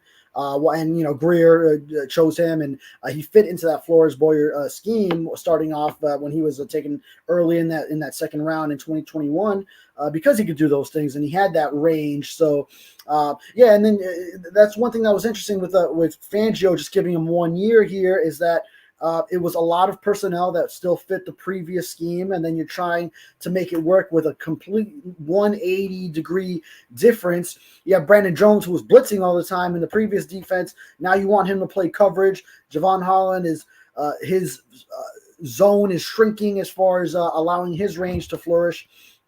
And to your point about the way he attacks his former team, the Ravens, that was the difference of what the Chiefs did, what the Dolphins did, between 56 points, right? That's what the Dolphins gave up, and 10 points that the Ravens scored in the AFC Championship game against the Chiefs. So the proof is kind of right there. Yeah, exactly. That's why I think it's just one of those things that we've got to – it's kind of a wait and see, because he may not even be able to evolve to what he wants to be, because he may not have all the pieces he needs the first year. It might take him a couple of years, just like Fangio. What I didn't like about Fangio is, you inherited talent from another defense. You weren't flexible enough to use them to play in their strengths also. And then that also shows me as a coach. I know you're a great coach, but you're a great coach with your system. Well, I kind of like the coach also that can play multiple systems and can adjust to his talent. And that's one of the things I used to love, and I hate to do this old man shit. God damn it, I hate it. But Shula, this is what I loved about Shula, dude. When he had Greasy and Zonka and those guys, well, he ran the crap out of the ball. And then when he had Woodstock, well, then he knew he could only run with one guy and pass with another. And then when he had Marino, he knew he had the most gifted passer out there. So let me ride that arm. And he adjusted to what he had on his team. You know what I mean? And to me, that's what I like defensive coordinators that can play zone on one series and then play man on another. You know what I mean? I like being multiple, because that keeps people off balance too. And that's one thing that I thought, Fangio could have taken advantage of last year, because he had some guys that had those skill sets. Like you just mentioned, Brandon Jones is a dynamo. when it comes to playing him as a blitzer, as a run supporter, and he got better in pass coverage and everything, but he excels in those other areas. Dude, what are you doing? Let's go. Get after Josh Allen. Get after Lamar Jackson. Let's go attack a little bit more. And he didn't do what his defense was actually built for before he got here. Yeah, well, you're mentioning there going man one series, zone the other. Now it's almost like Miami Heat Eric Spoelstra's system on the football field, where you see him throw in that zone defense on the hardwood about as much as any NBA team, and mixing that in and how it affects other opposing offenses. So yeah, that'd be interesting. But then again, Spo is the best coach in town. He's the best coach in the NBA. He's at another level right now. Right now in this town, nobody's proven like what he's proven. But it's a great example on your part that he's a very multiple coach.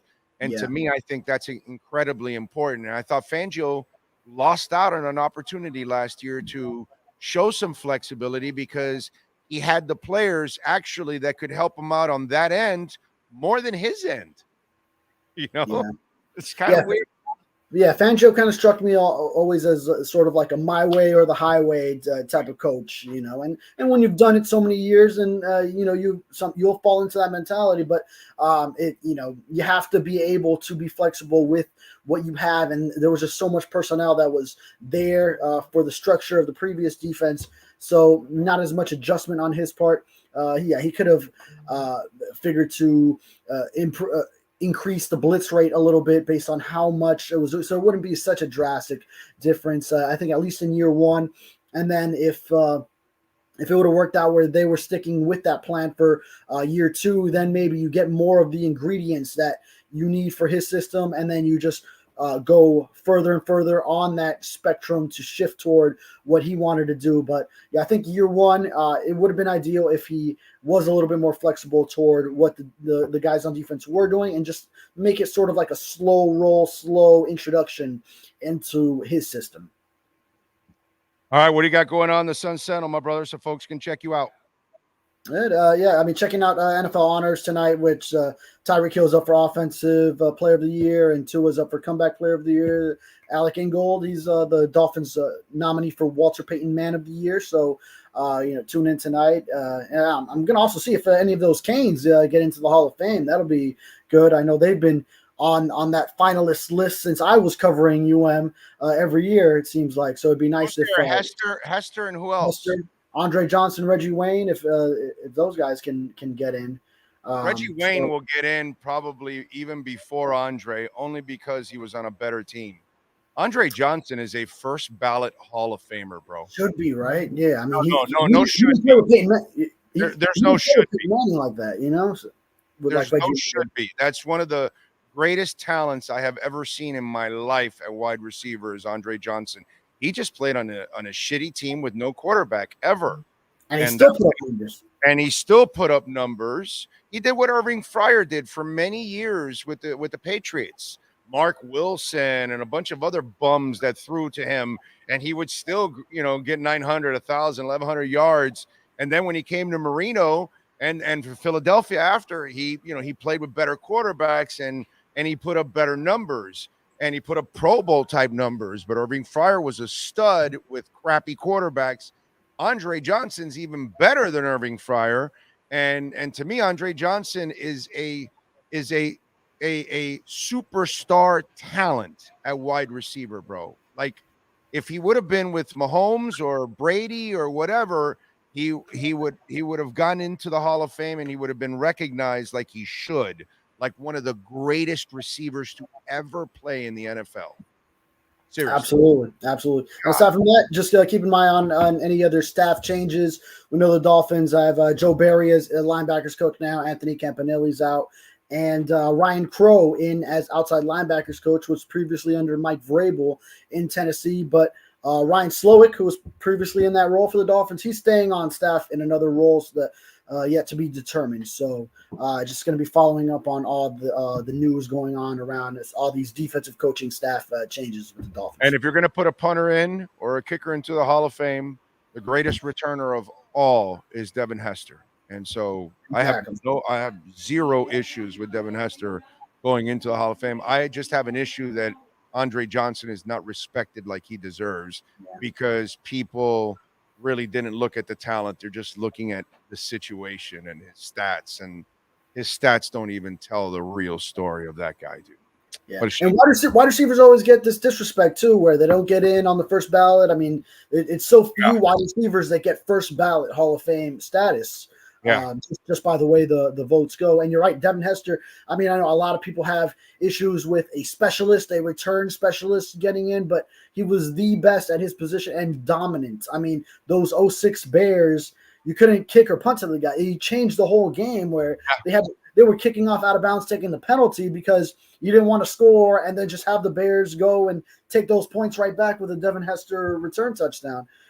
At Super Bowl, kicking it off like that with a touchdown at home at Hard Rock Stadium, it's electric moments from Devin Hester. So I hope. Well, here you go, my brother, Sean. Give him the news. The Chicago Sun-Times and NBC Sports Chicago are reporting sources: Devin Hester, Steve McMichael, Julius Peppers make the Hall of Fame. 3 guys that played for the Bears. So they have the insight on 3 Bears that are making it into the Hall of Fame. That's interesting. Yeah. I did come by that report. So hopefully accurate, and then we'll know for sure once the official announcement. There are going to be a shit ton of Bears fans at Canton next year. That's for sure. Right. Damn, bro, 3, huh? At least 5 get inducted. Yeah, I think it is. Yeah, so 3 of them are Bears. Wow, that's impressive. Yeah. And they have like some old time inductees too. Right. Exactly. Yeah. I'm with you there. All right. Follow him on Twitter at David Furones _ and catch his work there at the South Florida Sun Sentinel. David, as always, thank you, my brother. Have a fantastic day, my friend. We'll catch up next week. Likewise. Enjoy the Super Bowl. Thank you, sir. Welt and Rail, make sure you call our guys. They're in Hollywood, and actually they're moving to a new office in Hollywood. Can't say where it's at. But call them 954-966-4646. The consultation is free. Jeff Welt is an absolute stud. Many of our listeners here over the last couple of years have used Welt and Rayom, and you can too, for bankruptcy, homeowner property damage, condo damage, criminal defense, business owner claims, commercial litigation, personal injury. It's all there for you. 954-966-4646. Call Jeff Welt. The consultation's free. Even if something happened to you a week ago, a month ago, 6 months ago, a year ago, and you're not sure if you have a case, the consultation's free. Asking does not hurt. Okay? Call them. And you can do most of it all by phone. 954-966-4646. This has been another session of the Welton Rayom Miami Dolphins Report with David Furones. At Welton Rayom, they don't get paid unless you win. They handle complex personal injury claims caused by the fault of another in both state and federal courts. They handle auto, trucking, motorcycle slip and fall, and bicycle accidents. Call 954-966-4646. Welton Rayom can help. All right.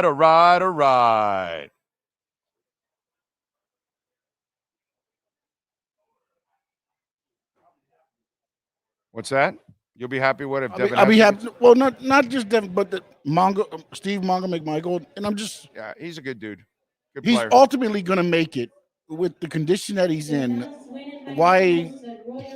Wait. Yeah, you talk about all the time with the Rock and Roll Hall of Fame about how they induct them and you give the roses after they're gone. And it's like or they're too old or sick to go on stage. Yeah, I mean, and Mongo is way too sick to go on stage, but at least the family and everything else he'll be recognized while he's still here. That I like. Yeah, a lot of Bears from that. As long as the sources are correct, by the way, too. That 85 Bears team, Jesus, that's a lot of people.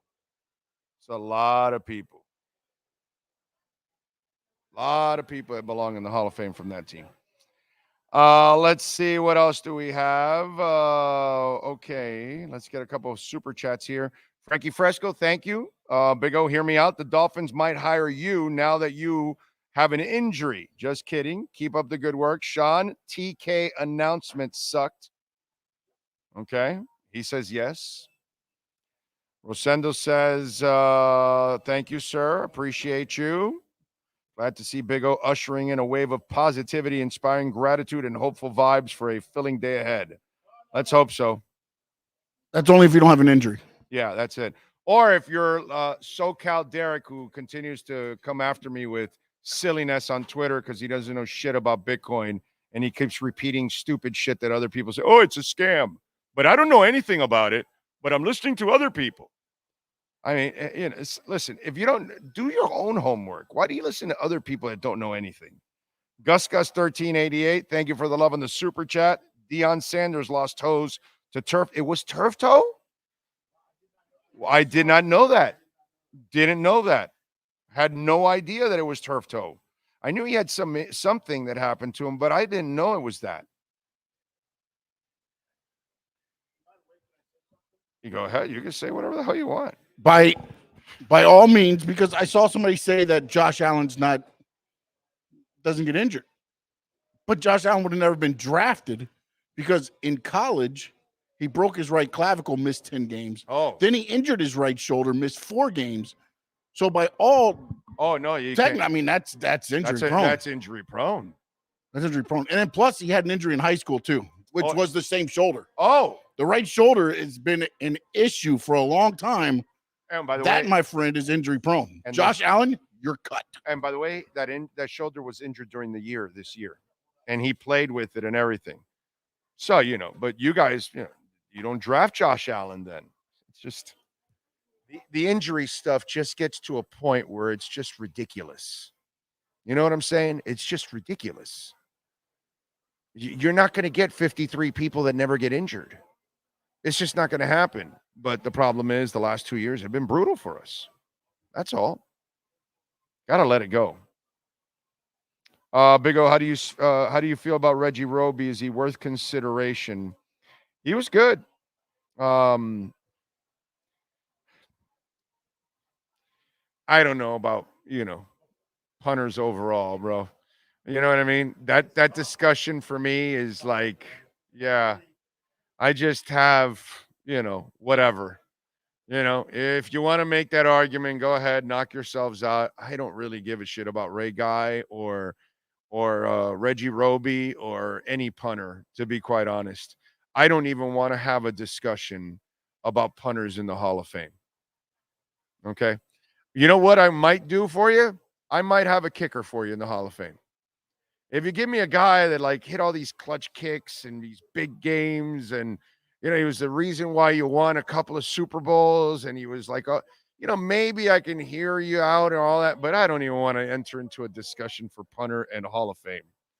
That's just stuff that no. So, what yes, I think sir. Might be interesting is to see in this day and age, like with punting, how they angle the kick and get them. Because back, me growing up, all I remember is the punter just kick cutting the ball as far as you can, get them better field position. That was kind of right. The thing. Now the game is kind of transformed to where now you got kickers trying to kick it inside the 5-yard line. You have. So I think ultimately, if you can get a kicker that is just deadly accurate, where 99% of his kicks are within the 5-yard line, maybe, because then they're changing a little bit of the game. Right. Whereas now I don't like you're saying punters just the Reggie Roby punters. Those guys just kick the ball as hard and as high as they can. Yards, yeah, right. Yeah, that's it. Yeah, Reggie wasn't a touch guy. No, he just kicked he was just kicking the shit who was out of the ball. Kicker for the Raiders? King. Well, King was it King? Oh, you're talking about recently? Yeah, King. Just kick the ball 70 yards in the air. Right. No idea where. Right. Exactly. And it didn't last long. Yeah. No. Because that's not what they want anymore. Yeah. And then also, if you're kicking it that way, you're always putting them out to the 20, 25-yard line. I just think the way the game is going now down the line, I don't see any recently coming up, but you may end up sneaking punters in if they can get a kicker that can actually get you pinned down and change that part of the game to where. But it's got to be so memorable. Oh no, it's going to have to be some memorable spots as well, and it can't just be big games, big moments. Yeah. It's hard. Yeah, it's just a weird conversation, to be quite honest. By the way, what is the deal with Haywood Highsmith and the Miami Heat? Like, the media could not ask any questions yesterday about that. Huh? Yeah, I know. I saw the Slater report. The guy got his leg amputated, injured his, and Highsmith wasn't high or drunk. It was right after the game. Yeah, he must have been eating shit with radio, phone, or something. He made a human error, but it was oh god, that's not the human error any of us want. Oh my god, and he's a good kid, dude. Like Haywood Highsmith does not look like a bad young man. That story is scary, dude. Shame. And that guy was helping somebody else. And then he gets clipped by Haywood's car, and the rest of his life is. Yeah, that's not something you come back from either. As I mean, any human that if you have God, just that instant happening like that, that's not something you just. Wow. And I was still trying to understand one thing though too. Is it was in the middle of the road was where it was happening, not on the side. Yeah, right? Apparently, I don't know exactly. They're not really painting the exact picture for us. It was hard, but it was painted like it was in the middle of the road. Yeah, the car was broken down, and apparently he was coming up on it and didn't see something. He wasn't paying attention, and he clipped the guy, obviously. Yeah. And the rest is history. But Jesus, dude, are you kidding me? God, that poor man has to now, kind of deal with that. That's crazy. Don't forget, folks, to smash the hell out of the like button. And remember, watch time is very, very important. Very important. Always appreciate it. Thank you all out there. Anyway.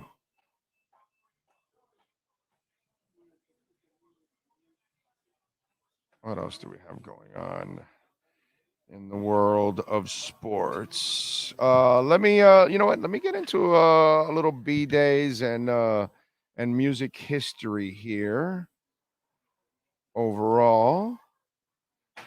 I'll get into a couple of other sports topics. All right, let's start off with birthdays today, right? On the 8th of February. Who is celebrating birthdays today?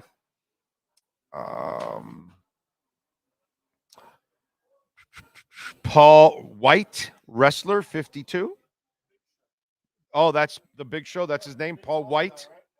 Yeah, he's got a hat. Yeah. That does look like the Big Show. Yes, it does look like the Big Show. Yes. Okay, Klay Thompson is 34. What's that?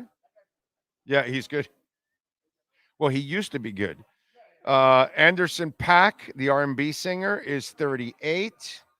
Alessia Russo, soccer player, is 25. James Dean was born in this date in 31, lost him in 55. Early age, too, man. Jesus. What else? Vince Neil, 63. Gary Coleman was born in this state in 68. We lost him in 2010. How's that? Yeah, that's right. What you talking about, Willis? Seth Green, actor, is 50. John Williams, composer, 92. Danny Harmer, actress, 35. Julio Jones, 35. Let's see. Kimbo Slice was born on this date in 74. We lost him in 2016. I don't know who this is, but it says Ice Cream Sandwich. It's a YouTube star. He's 32. It doesn't even have his picture. Oh, you have a whole bunch of wrestlers. Cecily Strong, actress, is 40. Nick Nolte, 83. That's it. You have more wrestlers today? So you have like a wrestling thing? I have Classy Freddie Blassie, who's a great manager back in the day. Jim the Anvil Neidhart. A lot of they've passed away, so maybe they did not. No. I tell you some. Jim the Anvil Neidhart, who's part of the Hart Foundation with Bret Hart, his daughter's Natalia Neidhart. Okay. And then you have Sensational Sherry, who was Queen Sherry, who brought back Elizabeth and reunited him with the Macho Man when Queen Sherry turned on him at a WrestleMania. Okay. Those are the wrestling birthdays. All right. There you go. You got the rest of your wrestling birthdays, which is a beautiful thing. Oh, all right. Let's get you a little music history on this date. In 1969, Eric Clapton, Ginger Baker, and Steve Winwood announced the formation of a new group with the addition of Family Rich Greach on bass. The quartet became Blind Faith. Supergroup in 70. That might be the first supergroup or the Yardbirds. I think the Yardbirds were the first supergroup, right? Maybe. Somebody correct me out there. Maybe I'm wrong. Maybe it's not the Yardbirds. But that Blind Faith, Yardbirds, those are like some of the first supergroups. In 73, Max Yausger died of a heart attack at 53. The dairy farmer owned Bethel, New York site where the original Woodstock Music Festival was held in 69. In 1980, David Bowie finalized his divorce from Angie Bowie.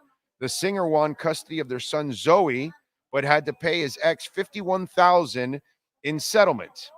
In 94, Oasis was forced to cancel their first foreign tour after they were deported from Holland. The guys were involved in a drunken brawl on a cross-channel ferry. Some band members were arrested and had to be locked in the brig on the ferry. And in 2006, U2 were the big winners at the Grammys, taking home 5 trophies, including the one for Album of the Year, Rock Album of the Year for How to Dismantle an Atomic Bomb. They also won Best Rock Single for City of Blinding Lights. What a great song. And for the Best Rock Performance by a Duo, Group, or Song of the Year with Sometimes You Can Make It on Your Own.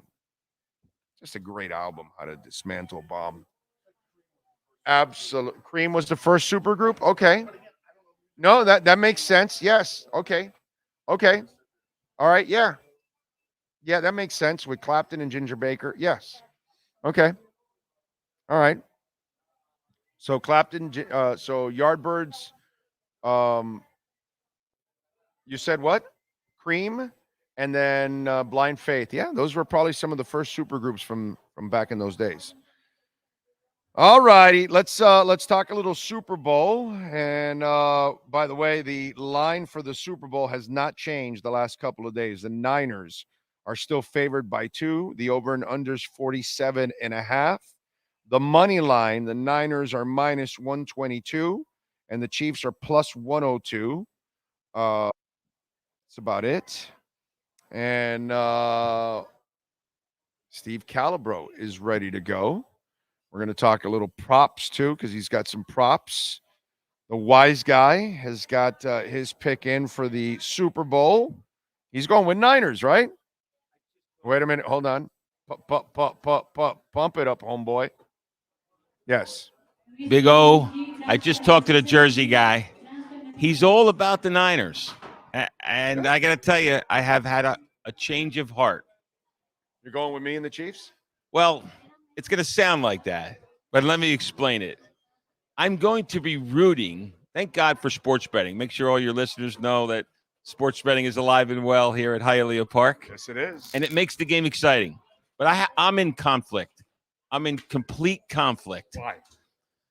I love the Brock Purdy story. The kid that looks like he's 17 years old, doesn't look like an athlete. The NFL hates him probably because he's not exciting. He's not a convict. You know, he's not like all that stuff, right? He's boring. Yeah, he's boring. All he does is win. You know, does what he's supposed to do. Doesn't make too many mistakes and wins. So I like that, right? And you know, the whole thing. His father's at a flea market selling spas, and somebody comes up to him and says, "Hey, your son's in the game. He's playing." You know. He doesn't even know that. I love all that, right? So I'm rooting for Brock Purdy, not necessarily the 49ers, but I'm rooting for Brock Purdy to win and sort of shut up all the NFL guys that say, you know, only big, strong athletes that do unbelievable plays can be the guys that we like. That's what I like. So I'm rooting for the Niners and Brock, or I should say Brock and the Niners, Brock first. But I think I'm going, and I've already made a wager. I'm going to wager on Kansas City to win. And here's why. I talked to my stepson, who's a phenomenal sports knowledgeable person. This guy, you know, he played poker for a living for 10 years and lived on the water all of that time. So he lived a pretty nice life. Now I may add that he's an emergency room nurse and he's spectacular at that. But he still understands sports. And he said, Steve, they got the better quarterback. They got an amazing defense. Oh, by the way, defenses win championships. And they got a hot hand the last 8 weeks. So they're the hot team with a good quarterback and a great defense. How could you bet against them? Right. You know what I mean? Oh, by the way, to throw in a little extra added thing, you're getting 2 points. Yeah. You know what I mean? So when he said that to me, I was like, whoa. Chris is his name. He's a phenomenal, knowledgeable sports guy. I said, oh, wow, you just changed my opinion. I'm still rooting for Brock. So you're rooting to lose money? No. If Brock wins, you lose money. I lose money, but I'll feel good. But I don't think Brock's going to win. Brock's not going to win. He's not going to win. So I'm rooting for him. Oh. I know. I told you it was conflict. How do you feel good losing money? No, because the kid's not going to win. He's not going to win. I think what's going to happen. So no, I'm. So when you do it's conflict. So when you do the numbers at the end of the night here, you want them in the negative? No. I want to win money. But my heart's really with Brock, and he's not going to win. I'm going to feel sad at the end of the game because you're not. I'm going to have won money, and it will be a functional thing that I got some more money in my wallet. But Brock will do something like throw 2 interceptions in the fourth quarter, and I'll be like, the poor kid, right? You know, it is a Super Bowl in conflict for Steve Caliber. Obviously. No conflict for me. Now, I was Kansas City last week or 2 weeks ago, and now I'm Kansas City again this week. I'm just going to go with the best player in the world. He's pretty damn good quarterback, to say the least. The best player in the world, and I'm just going to do it. And then I'm going to go with the best defensive player on the other side of the field, too, and Chris Jones, because that guy is an absolute game wrecker. Now, wait a second. Now, there's another thing, too. Now, I do not disagree. I'm not disagreeing with you that he might be the best player in the world. He's clearly the best quarterback in the league, right? I'm not even close. Knows how to win, got experience, by the way. You're building a team. Right. You got to pick one guy. You have the first overall pick. Who you take him. You take him, right? That's it. The only thing, now remember, it's not always cut and dry, especially in Steve Caliber's world, the world of conflict, right? One thing about Patrick Mahomes, and I know it's going to sound a little negative. Brittany Mahomes? No. No. Jackson Mahomes? No. Yeah, that's all. Those are 2 other negatives. Pat Mahomes Sr. Yes, recently. Listen, he had one drink. I'm trying to find something here. Officer, I had one drink. No, but listen. But here's the thing. Too many. In the last 4 months, what I've noticed as a fan, I don't like it even a little bit. He's a little bit of a crybaby. Well, a little bit of a crybaby. Well, you're too good to be that guy that's crybaby. I think that this year took a toll on him a little bit because he was surrounded by a lot of incompetence. And I think some guy named Kadarius Toney. Yeah, who's Kadarius Crappy Toney? Drove his ass to the brink this year on some of the crap he did. You mean the soon-to-be ex-chief? You mean the soon-to-be ex-chief? Yeah. He's the ex-giant, but it's soon-to-be ex-chief. What a waste. He's a waste. He's a piece of garbage. But he has all the skill set to be a great player. Yes, he doesn't have. I loved him coming out of Florida. I thought talent-wise, this guy had it all, dude. But there's nothing here, bro. But back to Mahomes, you know. And he had a lot of incompetence. Yeah, but listen, he was yelling he was bitching about the refs when Toney lined up off sides. Why don't you just beat the crap out of Toney? Don't beat the crap out of the refs. Because he's doing because he's protecting his teammate in public. Behind the scenes, I'm sure he was yelling at him. He was mother effing him to hell, dude. I'm sure, but he came off as a crybaby. I know. He came off a little as a crybaby. It didn't come. It was not a good look for him. No, it was a terrible look for him. It was bad. You know, I don't know. I don't like the crybaby thing. Brady has deflate gate. So, it's, you know what I'm saying? He cried. That's the one thing I didn't like about Brady. I loved Brady, but he would always cry to the refs, like always crying to the refs. It's like I remember LeBron cries like crazy. Listen, it's crying. It's crying. Nobody whines like LeBron. Oh, that's why it's one of the reasons I don't really like LeBron. Although he's one of the greatest basketball players ever, he cries all the time. Yeah. He cries all. I don't want to, as a fan, I don't want to hear you cry to the ref. I got you. You know what I mean? You like Michael Jordan. There's no crying. I'm just going to cut your heart out, and that's it. And it's over. And win. And you know. And if you lose, you just walk off the court, and that's it. You're done. I like that. No, I get That's it. a classy athlete. Right. No, and Patrick maybe was going through a little bit of a learning process this year, you know, but he cried 3 or 4 times this year, way too much. I think it was the Kadarius Toney effect. Couldn't agree with you more. Early on, Rashee Rice was young, and then the Sky kid has not gotten it. So now Rashee Rice is actually the lights gone on. He's there, yeah. And so now he's got him and Kelsey that he can count on. Then obviously the running game. So things have settled down. And notice how he's kind of settled down because Kadarius Toney is inactive every week. Listen, I'm going to give you a little note of trivia. It's totally unrelated. The running game. It's the angry running back from Kansas City. What's his name? Pacheco, or Isaiah Pacheco. By the way, lives about 10 miles from the Jersey guy. Or grew up about 10 miles. He's a Jersey guy. Okay. Isaiah Pacheco is from New Jersey. He's from New Jersey, South Jersey, outside of Philly, where the Jersey guy kind of. Now you understand the attitude he plays with. He plays with a Jersey attitude. Yeah. The guy plays like he's angry. He's like pissed off. Yeah. He hits you, and he gets. I talk about it all the time. He reminds me of Marion Barber. Yeah, you remember Marion Barber with the Cowboys? Oh yeah, he ran angry. Yeah, like an angry guy. Yeah, and then he ran angry. This guy Pacheco is pissed, but he's a great running back. And he was very good in high school. He's that whole little world there. So he's another Jersey guy. I mean, I know that someday I'm going to convert Big O to love New Jersey a little more than he loves it right now. No comment. I think I've never really been able to have Big O go to a no comment. That's me being nice.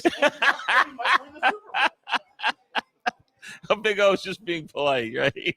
That's me being nice. Yeah, he was being nice. Anyhow, one last thing. So I was talking with the Jersey guy, and I said, "Listen, I got to have something to root for, because of this conflict I have with Brock and the Chiefs likely to win."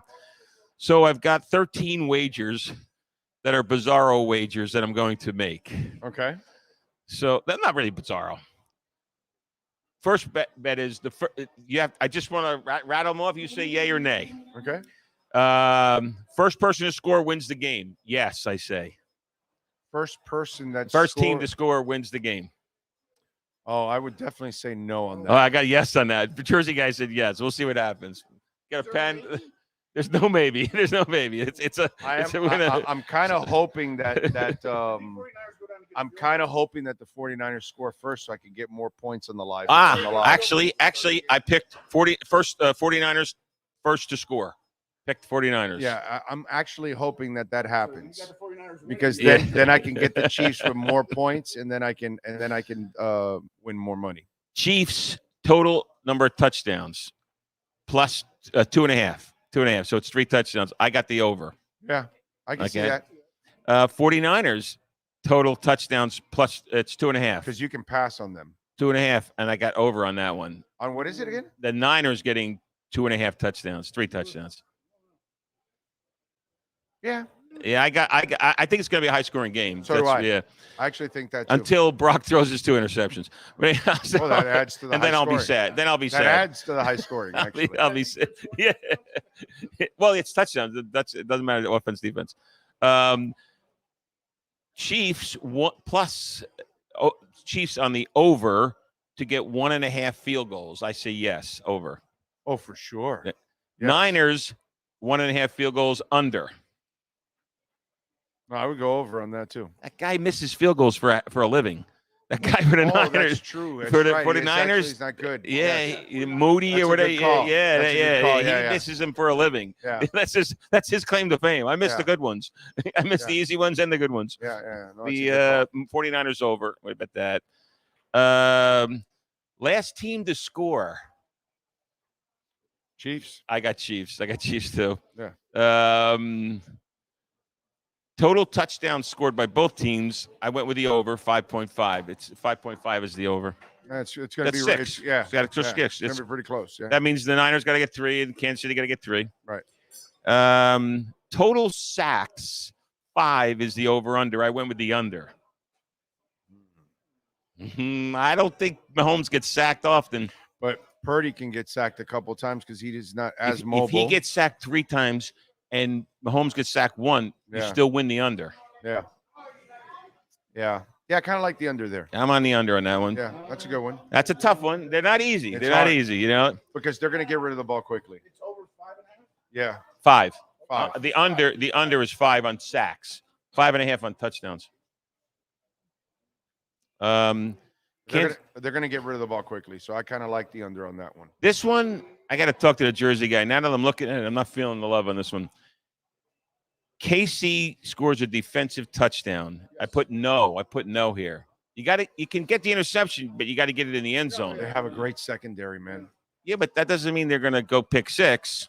No, I would go against that because there's a good chance that never happens in a game. Yeah. You know, there's a high percentage. Even if there's 2 interceptions, it doesn't mean they're pick 6s. Yeah. You just go through an entire season, you're not going to have a lot of pick 6s. So I'd rather bet against that than for it. I'm on the no on that. I like that. What about what is this here? I can't even. I can't. You can't understand your I can't understand scratch? my chicken scratch. I got 2 other crazy bets, but I got 13 bets. Okay. Which those are bets that I don't have to worry about my conflict. You know what I mean? As much. So this is what the Super Bowl is all about this weekend. It's about winning money. Well, that's one piece of it. It's about going to the Hialeah website and don't use your email or cell number that you use with the Hard Rock account and open up a new account at hialeahpark.com, okay? Or use that QR code you're seeing right there, all right? And open up your account, use a different email or phone number, and you will get a free $100 no-regret first bet. So what are you waiting for? That's the important part. And the last thing, let's not forget about slots, you know, the loosest slots in the state of Florida. Well, the loosest slots were given away. I think I might have mentioned this last week. I'm just maybe reiterating it. Mustang Mach-E. Oh, yeah. Mustang, March 30th. Just got it. Talked to Victor Benitez over he's our man over at Gus Machado and Machado's Ford, and it's a nice one. It's a beauty. We should have you drive it one of these days. Definitely. I got to try to win it. Me and the wife are going to come over here. March 1st. March 1st. March 1st, you start coming over to. Well, I mean, you should come earlier. Come early. But March 1st starts. You start playing, and the more slots you play, the more entries you get. So that's kind of the way it goes. Oh, by the way, you play the last thing. This is the second last thing. There might be a third. No. This is the last thing. This Saturday, we have our big high hand promo. What a great preview to Super Bowl, right? It's the big 5,000 per hour. So come on down Saturday right here. The room's going to be packed. Okay. The room's going because it's Saturday. We normally the promo's on like a holiday Monday or a Friday, but we're going Saturday before the Super Bowl. It's a perfect little pre-Super Bowl day of gambling. Big high hand, 5,000 an hour, 12 to 8. Come on down. There you go. See, so we got a little poker action, a little Mach-E, win the slot people in March. And they got food. They got restaurants here. So you got all the gaming action. And it's really a beautiful place. Plus, by the way, for those of you that smoke, we have the smoking hot slots, too, outside. And it's got a lot of ventilation, a lot of fans and everything. So you're nice and comfortable. So bring your cigar, your cigarette, your vape pipe, whatever it is that you do. Your weed? No, I didn't say that. Vape. I didn't say that. He said vape. He said vape. We don't know what's in it. No, it's medical, for medical purposes only in the state of Florida. It's only for medical I was just assuming everybody does it for medical reasons. It's usually for medical reasons. Usually in Florida. That's Your Honor, it's for medical reasons. That's it. Everything else. That's At it. any rate, that's all she wrote. So you can enjoy even the smoking hot slots out here, okay? And the loosest slots. And that is all documented right there, state of Florida. Loosest slots in the state are right here at Hialeah Park.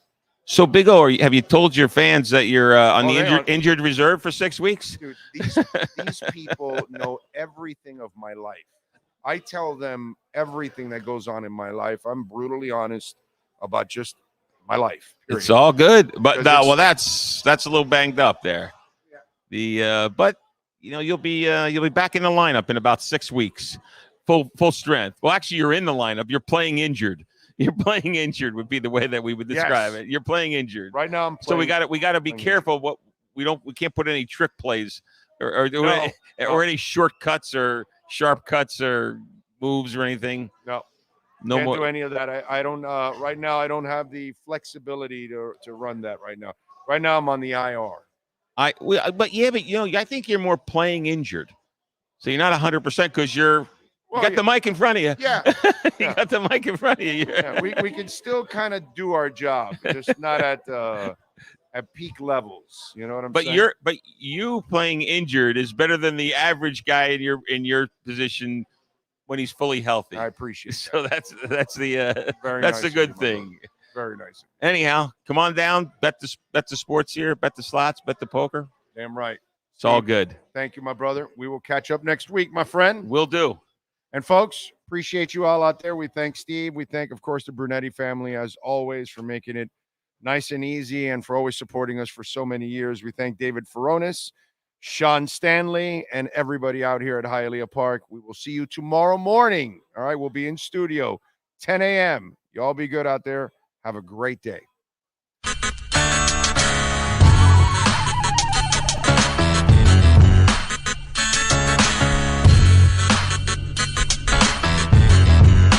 This is the Big O Show.